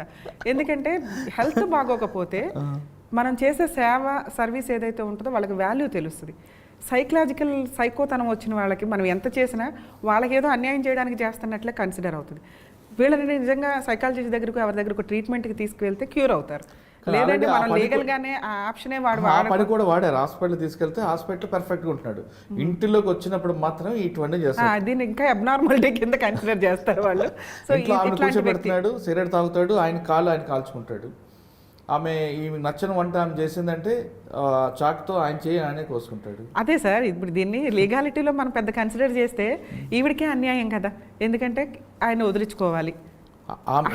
ఇటువంటి సిచ్యువేషన్లో ఆమె వెళ్ళిపోవాలనేది ఈ ఇంటెన్షన్. అస్సలు అట్లాంటి సిచ్యువేషన్లో ఏ లేడీస్ వెళ్ళరు, ఇది గుర్తుపెట్టుకోండి. ఎందుకంటే కాపురం నాశనం చేసుకోదు, మన మీదకి అటాక్ వస్తుంది, మన ఇంటి వాళ్ళ మీదకి బూతులు వస్తున్నాయి, వాళ్ళ మీదకి బూతులు వస్తున్నాయి అన్నప్పుడే తట్టుకోలేక లీగల్గా బయటకు వస్తారు తప్ప ఆడికాడే ఏదో చేసుకుంటే అమ్మయ్య అనుకుంటారు, పేడ వదిలిద్రా బాబు ఏదో ఒక రోజుకే అని. సో లీగల్ ప్రొసీడింగ్స్కి వచ్చేసరికి ఈవిడ లీగల్గా వెళితే లాసే ఎక్కువ ఉంది. ఎందుకంటే అతనికి సైకలాజికల్ ప్రాబ్లం ఉన్నట్టు లెక్క. సో లీగల్గా వెళ్ళి ఇతనికి సైకలాజికల్ ప్రాబ్లం ఉందండి అంటే ఓన్లీ జ్యుడిషియల్ సపరేషన్ ఒకటే వేసుకోవాలి. సో జ్యుడిషియల్ సపరేషన్ వేసుకున్నప్పుడు ఆయన ఎట్లా రియాక్ట్ అవుతాడనే దాని మీద అంటే ఉంటుంది. ఇప్పుడు మీరు చెప్తున్నట్లుగా వెళ్ళినప్పుడు ఎవిడెన్స్ అని చూపించుకుంటే బెస్ట్ కదా. అంటే అతను ట్రీట్మెంట్కి రావట్లేదు, ట్రీట్మెంట్ తీసుకున్న దాంట్లో పర్ఫెక్ట్ అని ఉంది అంటే మనల్ని హెరేస్ చేయడం కోసమే రివర్స్ డ్రామా ఆడుతున్నాడు. సో ఈ రివర్స్ డ్రామా ఆడుతున్నది కూడా ఫిజికల్గా మెంటల్గా కూడా ఇది అటాక్ కింద కోర్టు కన్సిడర్ చేస్తుంది. ఏది ఇందాక నేను చెప్పిన డైలాగ్ కాకుండా సైకాలజిస్టులు ఇప్పుడు ఈయన పర్ఫెక్టేనండి, యాక్ట్ చేస్తున్నాడు మీ ముందు అని వాళ్ళు సర్టిఫికేట్ ఇచ్చిన తర్వాత ఈవిడికి లీగల్గా చాలా సపోర్ట్ ఉంటుంది. ఇట్లాంటి యాక్ట్ చేసినప్పుడు ఆవిడ కనుక లీగల్గా వెళ్తే ఏం కేసులు ఏ అవసరం లేదు ఆయన మీద, ఏది హెరాస్మెంట్ ఇవి అవి ఏమి అవసరం లేదు. జ్యుడిషియల్ సపరేషన్ వేసుకుందనుకోండి, ఆయన ఫోర్స్ఫుల్గా ఆయన ఇల్లే అయినా కూడా ఆ ఇంట్లో ఉండడానికి ఉండదు, ఆయన బయట ఉండాల్సిందే. లేదు ఆయన నేను ఇది ఒక్కటే నాకున్న ఇల్లు అండి అంటే కౌన్సిలింగ్కి వెళ్ళాలి. వీళ్ళు చెప్పినట్టు ఆయన వినాల్సిందే.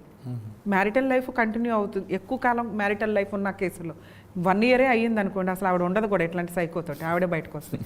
ఎక్కువ మ్యారిటల్ లైఫ్ అయిపోయింది, పిల్లలు మ్యారేజ్లు అయిపోయినాయి, లేకపోతే పిల్లలు మ్యారేజ్లకు ఉన్నారు, 20-30 ఇయర్స్ నుంచి ఈ నడుస్తున్న కేసుల్లో ఎట్లా ఉంటుందంటే అడ్జస్ట్ అవ్వడానికే మ్యాక్సిమం చూస్తారు, ఇంకా తట్టుకోలేక ఒక ఏజ్ దాటిపోయినాక వాళ్ళకు కూడా ఓపికలు ఇదైపోతాయి.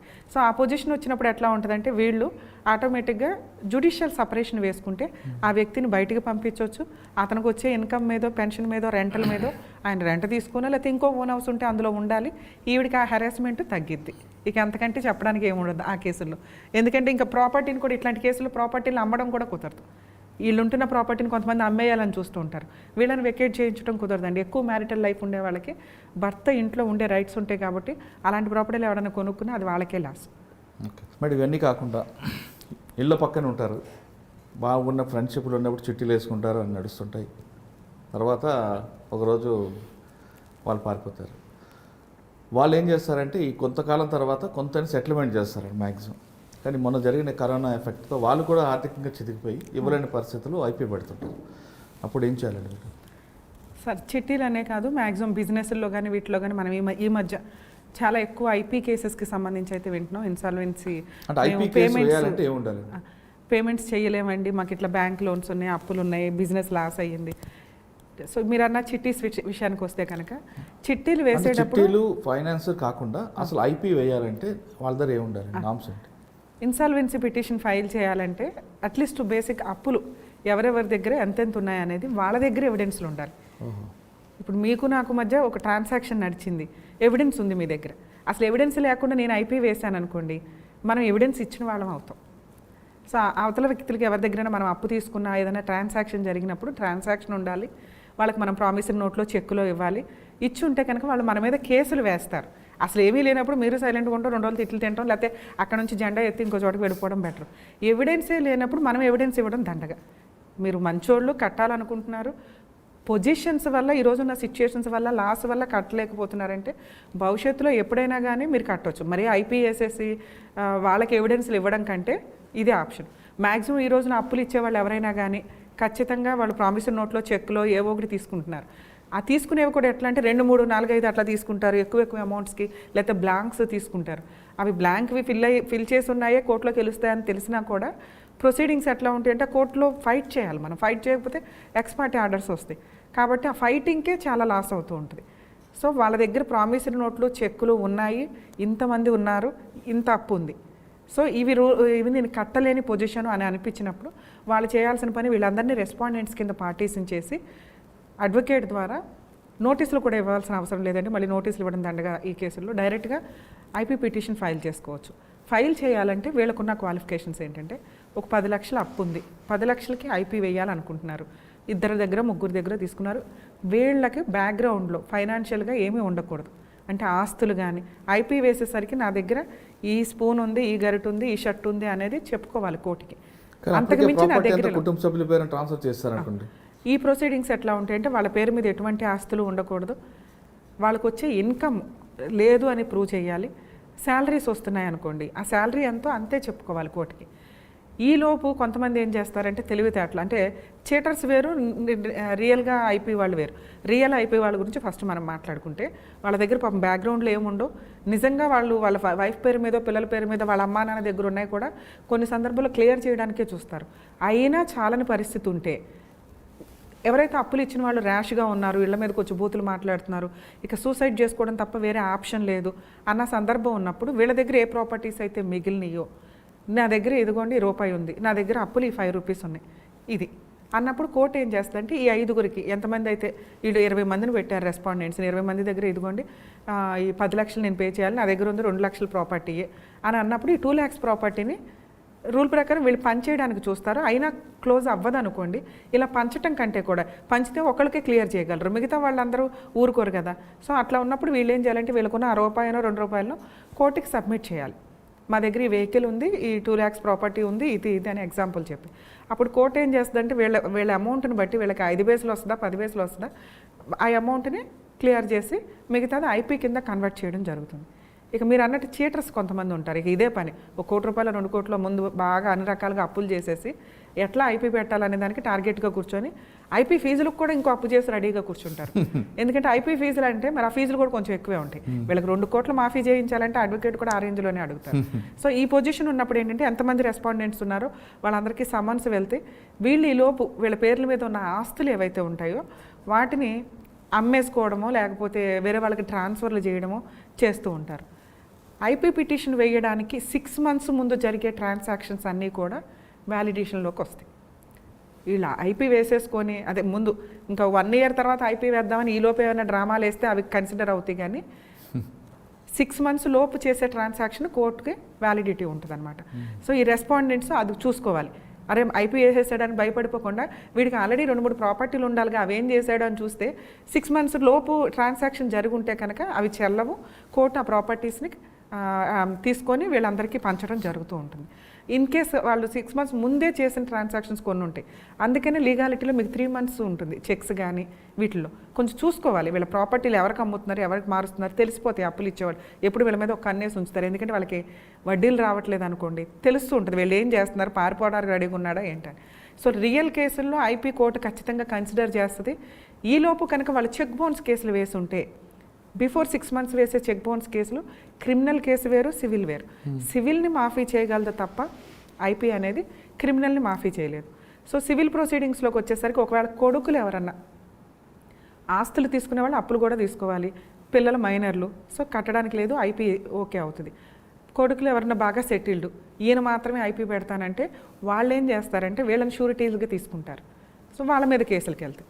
సో ఐపీ వేసేసి దులిపేసుకుందాం అనేది కుదరదు.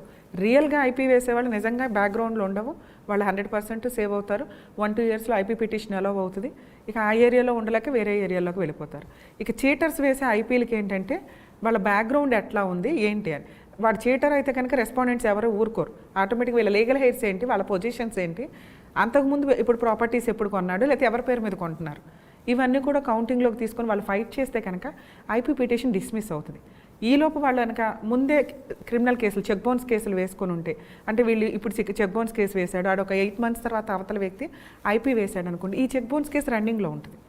క్రిమినల్ లైబిలిటీస్ నుంచి తప్పించుకోలేరు, సివిల్ లైబిలిటీస్ నుంచి తప్పించుకోగలరు, అంటే పేమెంట్ చేయకుండా ఆగలరు. ఓకే, ఇప్పుడు పక్క ఇల్లు వాళ్ళు ఉంటారు, వాళ్ళలో ఉన్న వదిన అక్క బావ అనుకున్న టైంలో చేయబదులు ఇచ్చుకోవడం వల్ల చిట్టీలు వేసుకుని చేస్తారు. కొంతకాలం తర్వాత వాళ్ళు ఇవ్వకపోవడం పారిపోవడం అవుతుంది. అటువంటిప్పుడు ఏం చేయాలండి? ఇలాంటి కాగితాలు ఉండవు, చెక్కులు ఉండవు, ఏముండవు.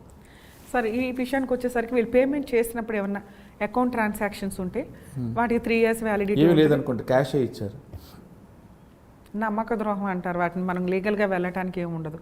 అప్పుడు కూడా ఇంకా వేసి వీళ్ళని ఏదో హింసించాలి అని అనిపిస్తే బెస్ట్ ఆప్షను ఫోన్లో మాట్లాడుకోవడం, రికార్డ్ చేయడం, అది వాట్సాప్ మెసేజ్ పెట్టడం. మీరు ఆ రోజు నా దగ్గర 2022లో జనవరిలో 5 లక్షలు తీసుకున్నారు, ఇదిగో ఇస్తామన్నారు, క్యాష్ ఇచ్చాను నేను ఆ రోజు మీ పరిస్థితులకి, ఇవి ఎప్పుడు ఇస్తారు అని అడిగారు అనుకోండి, నువ్వు నాకు ఎప్పుడు ఇచ్చావు అని అతను రియాక్ట్ అయితే వీటికి అంత వ్యాలిడిటీ ఉండదు. అతను సైలెంట్గా ఉన్న అవతల వ్యక్తి చుట్టం ఎవరైతే ఫ్రెండ్ ఎవరైతే ఉన్నారో సైలెంట్గా ఉన్నా, లేకపోతే నువ్వు ఇచ్చింది 5 లక్షలు కాదు 2 లక్షలే అన్నా కూడా అట్లీస్ట్ ఒక ట్రాన్సాక్షన్కి ఎలిజిబిలిటీ వచ్చినట్లు. వీటిని బేస్ చేసుకొని చీటింగ్ కేసు అన్నా వేయొచ్చు, లేదా వాళ్ళు 5 lakhsకి అడ్మిట్ అయినా సైలెంట్గా ఉన్నా మీరు దీన్ని బేస్ చేసుకుని ఒక కేసు అయితే ఫైల్ చేయొచ్చు. అది ఎంతవరకు అసలు నిలబడుతుందా లేదా సెకండరీ విషయం. నా దగ్గర ఉన్నది ఇది హానెస్టీ. ఇప్పుడు నేను మాట్లాడుతున్నప్పుడు నేను ఇంకొకరిని పెట్టుకుంటాను ఎవిడెన్స్గా, ఫోన్లో వెళ్ళి మాట్లాడడానికి ఏమీ లేనప్పుడు ముందు అడ్వకేట్ని కలిస్తే ఎలా క్రియేట్ చేసుకోవాలో చెప్తారు. అందులో ఎగ్జాంపుల్గా నేను ఇవి చెప్పాను. ఓకే, అసలు ఏమీ లేవు, అట్లానే కానీ అన్యాయం అవతల వ్యక్తి అయిపోయింది. బాగా ముదురువాడు అనుకోండి, అసలు కేసు వేయడానికి ఆప్షనే లేదు కదా ఇక్కడ. ఆ లేని ఆప్షన్ని కనీసం నిజంగా తీసుకున్నారు అంటే కనుక కొంత ఎవిడెన్స్ క్రియేట్ చేసుకొని ముందు ఒక కేసు అయితే వేయగలవచ్చు. నిలబడుతుందా లేదా అని కదా, వాళ్ళని ఒక 3-4 years తిప్పడానికి అవకాశం ఉంటుంది కదా. ఓకే, ఇంకో ఫైనల్ క్వశ్చన్ అండి. చాలామంది బ్యాంక్ లోన్లో తీసుకొని కార్లు, 2 wheelerలు తీసుకుంటారు. 1 నెల 2 నెలలు కట్టకపోతే రోడ్డు మీద ఫైనాన్షియల్ సంబంధించిన రికవరీ వాళ్ళు ఆపే హక్కు ఉందా లేదా? ఫైనాన్స్కి సంబంధించిన వాళ్ళు వెహికల్స్ తీసుకెళ్ళిపోయి సీజ్ చేసుకోవడానికి యాక్చువల్గా ఉంటుందండి. యాక్చువల్గా వాళ్ళు ఇచ్చేదే ఫైనాన్స్ వెహికల్కి సంబంధించి. సో లోన్ క్లియర్ చేయకపోతే రూల్ ప్రకారం వాళ్ళు నోటీస్ పంపించి కేసులు ఫైల్ చేసి లోను రికవరీ చేసుకోవడానికి చూడాలి. కానీ చాలామంది ఏం చేస్తారంటే ప్రైవేట్ ఫైనాన్సులు కాబట్టి అంత రూల్ ప్రకారం వెళ్ళడానికి వాళ్ళు ఏమి ఇది చేయరు. ఇప్పుడేదో కొత్త రూల్స్ రావడం వల్ల ఖచ్చితంగా మీరు రూల్ ప్రకారం వెళ్ళండి అంటున్నారు. కానీ ఒకప్పుడు రికవరీ ఏజెంట్లు ఉండేవాళ్ళు, ఇప్పుడు కూడా ఉంటారు. కానీ రికవరీ ఏజెంట్లు ఎట్లా అంటే ఒక స్టేజ్ దాటిపోయి ఉండేవాళ్ళు. ఒక మంచిగా చెప్పే ఒక రికవరీ ఏజెంట్ ఉంటుంది, వాళ్ళ మాట కూడా వీళ్ళు వినకపోతే నెక్స్ట్ స్టేజ్ వాళ్ళు కాస్త రౌడీ బ్యాచ్లు లాంటి వాళ్ళు వస్తారు. వాళ్ళకి ఏంటంటే ఆ రికవరీ చేసిన దాంట్లోనే కమిషన్ ఉంటుంది కాబట్టి. సో ఇట్లాంటి వెహికల్స్ రూల్ ప్రకారం వాళ్ళు తీసుకెళ్ళకపోయినా 100% తీసుకెళ్తారు. తీసుకెళ్ళడానికి లేదు అంటే ముందు డబ్బు కట్టాలి. చట్ట ప్రకారం అయితే తీసుకెళ్ళడానికి రైట్స్ ఉండవండి. ఇల్లీగాలిటీ ప్రకారం 100% తీసుకెళ్తారు. ఆ తర్వాత వీళ్ళు కోర్టుకు వెళ్ళి నేను లోన్ కట్టలేదు కాబట్టి బైక్ తీసుకుపోయారండి అని కేసు వేయడానికి ఉండదు. రోడ్డు మీద వస్తున్నప్పుడు బండి ఆపి సీజ్ చేసే అధికారం రికవరీకి ఉందా? రూల్ ప్రకారం ఉండదు, కానీ 100% అదే జరిగిద్ది అని చెప్తాను. కాను ఒకవేళ ఆపాడు, బండి సీజ్ చేశాడు, వెంటనే పోలీస్ స్టేషన్కి వెళ్ళి కంప్లైంట్ ఇవ్వచ్చా? ఇచ్చిన ఆ కేసు నిలబడదు సార్. అప్పుడు పోలీసులు కూడా ఏమంటారంటే నువ్వు లోన్ కట్టాలి కదా అయ్యా, కట్టుకో వెళ్ళి ఫస్ట్ ఇన్స్టాల్మెంట్ ఏదో కట్టాల్సింది ఉంది కదా, లేదు ఆపే హక్కు, అది వెహికల్ సీజ్ చేసి తీసుకెళ్ళిపోయే హక్కు ఉండదు. కానీ 100% అవే జరుగుతాయి. ఇంత చిన్న పాయింట్ మీద అతను కోర్టుకి వెళ్ళిపోవడం అనేది లేదా పోలీసులకి వెళ్ళి కంప్లైంట్ ఇవ్వడం జరుగుతుంది. ఎందుకంటే తప్పు అతని వైపు ఉంది, అతను కట్టలేని పొజిషన్లో ఉన్నాడు. రిమైనింగ్ ఇన్స్టాల్మెంట్లు కడతానండి కానీ ఆవిడ దౌర్జన్యం ఎక్కువ చేస్తుంటాడు, కుటుంబంతో వెళ్తుంటాడు, కుటుంబాన్ని రోడ్డు మీద దింపి వెహికల్స్ సార్. ఇంత అన్యాయం కోసం రెడీగా లా అయితే మన దగ్గర లేదు ప్రెసెంట్. ఇన్ని లక్షల మంది, ఇన్ని కోట్ల మందిలో ఉన్నలానే ఉన్నంతలో బెనిఫిట్గా వాడుకుంటున్నాం. అవి ఒకసారి కోర్టులో కేసులు ఫైల్ చేసినాక సంవత్సరాల తరబడి నడుస్తున్నాయి. ఇక ఇట్లాంటి వాటికి మనమే డబ్బులు కట్టకుండా మనమే పోలీస్ స్టేషన్కి వెళ్ళి వేస్తాము అంటే ఇక వేసుకోవచ్చు. ఊరికే సరదాగా కోర్టుల చుట్టూ తిరిగే క్యారెక్టర్స్ కొన్ని ఉంటాయి. ఇక అట్లాంటి వాళ్ళు వేసుకొని తిరగడమే.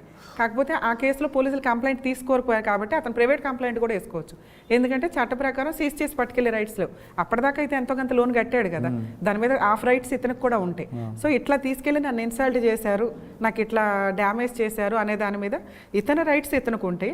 లోన్ కట్టలేదు కాబట్టి వాళ్ళు వేయాల్సిన చెక్ బౌన్స్కి వాళ్ళు ఆల్రెడీ కొన్ని తీసుకుంటారు మన దగ్గర. వాళ్ళు వేయాల్సిన వాళ్ళ హెరాస్మెంట్ ఇంకో రేంజ్లో ఉంటుంది.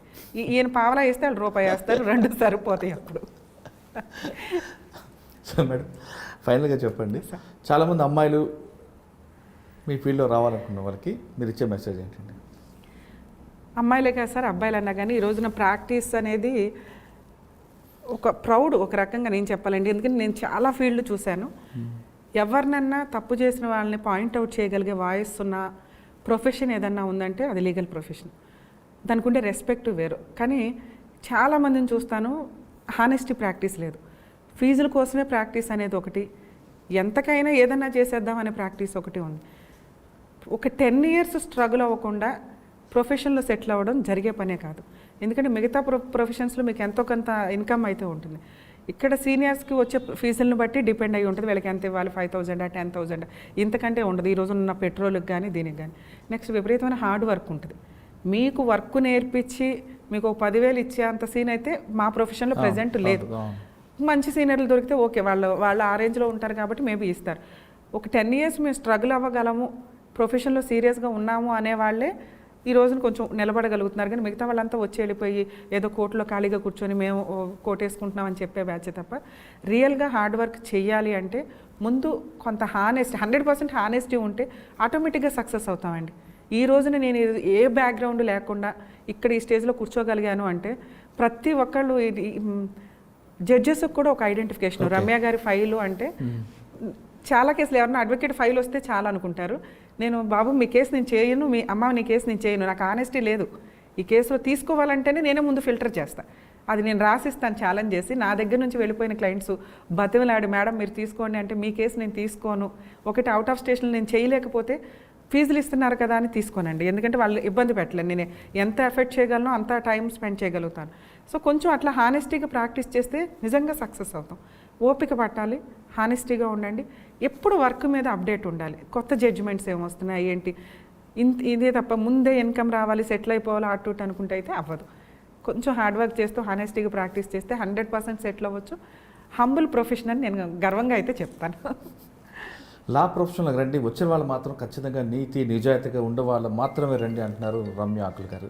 వచ్చిన వెంటనే డబ్బుల కోసం వేటాడకుండా నీతిగా నిజాయితీగా పనిచేస్తూ ఉంటే ఖచ్చితంగా కొన్ని సంవత్సరాల తర్వాతైనా మీరు ఆర్థికంగా నిల్చుంటారు. మీ పేరు ప్రఖ్యాతలు కూడా మీకన్నా బాగా ముందుకు వెళ్తాయంటూ ఆకుల రమ్య గారు తన వ్యక్తిగత జీవితం చెప్తున్నారు. ఇది ఈ వారం ఆకుల రమ్య గారు హైకోర్టు అడ్వకేట్ గారితో ఎక్స్క్లూజివ్ ఇంటర్వ్యూ. అయితే మేడం అనే వ్యక్తి ఆకుల రమ్య గారు కేవలం మహిళల పట్లే కాదు అందరి పట్ల సరిసమానంగా ఉంటారన్నది దీని ముగింపు. అటు మగ అయినా ఆడైనా కాదు, ఎవరి పక్కల అన్యాయం జరిగిందో వాళ్ళ పక్కల ఉంటారు, వాళ్ళతోనే ఉంటారు, వాళ్ళకి న్యాయం చేసేలా కృషి చేస్తారన్నది ఈ వారంలో ఆకుల రమ్య గారికి ఇచ్చిన ముగింపు. ఇది వారం ఆకుల రమ్య హైకోర్టు అడ్వకేట్ గారితో ఎక్స్క్లూజివ్ ఇంటర్వ్యూ. వచ్చే వారం మరొక ఇష్టం మళ్ళీ కలుద్దాం. అంతవరకు నమస్కారం.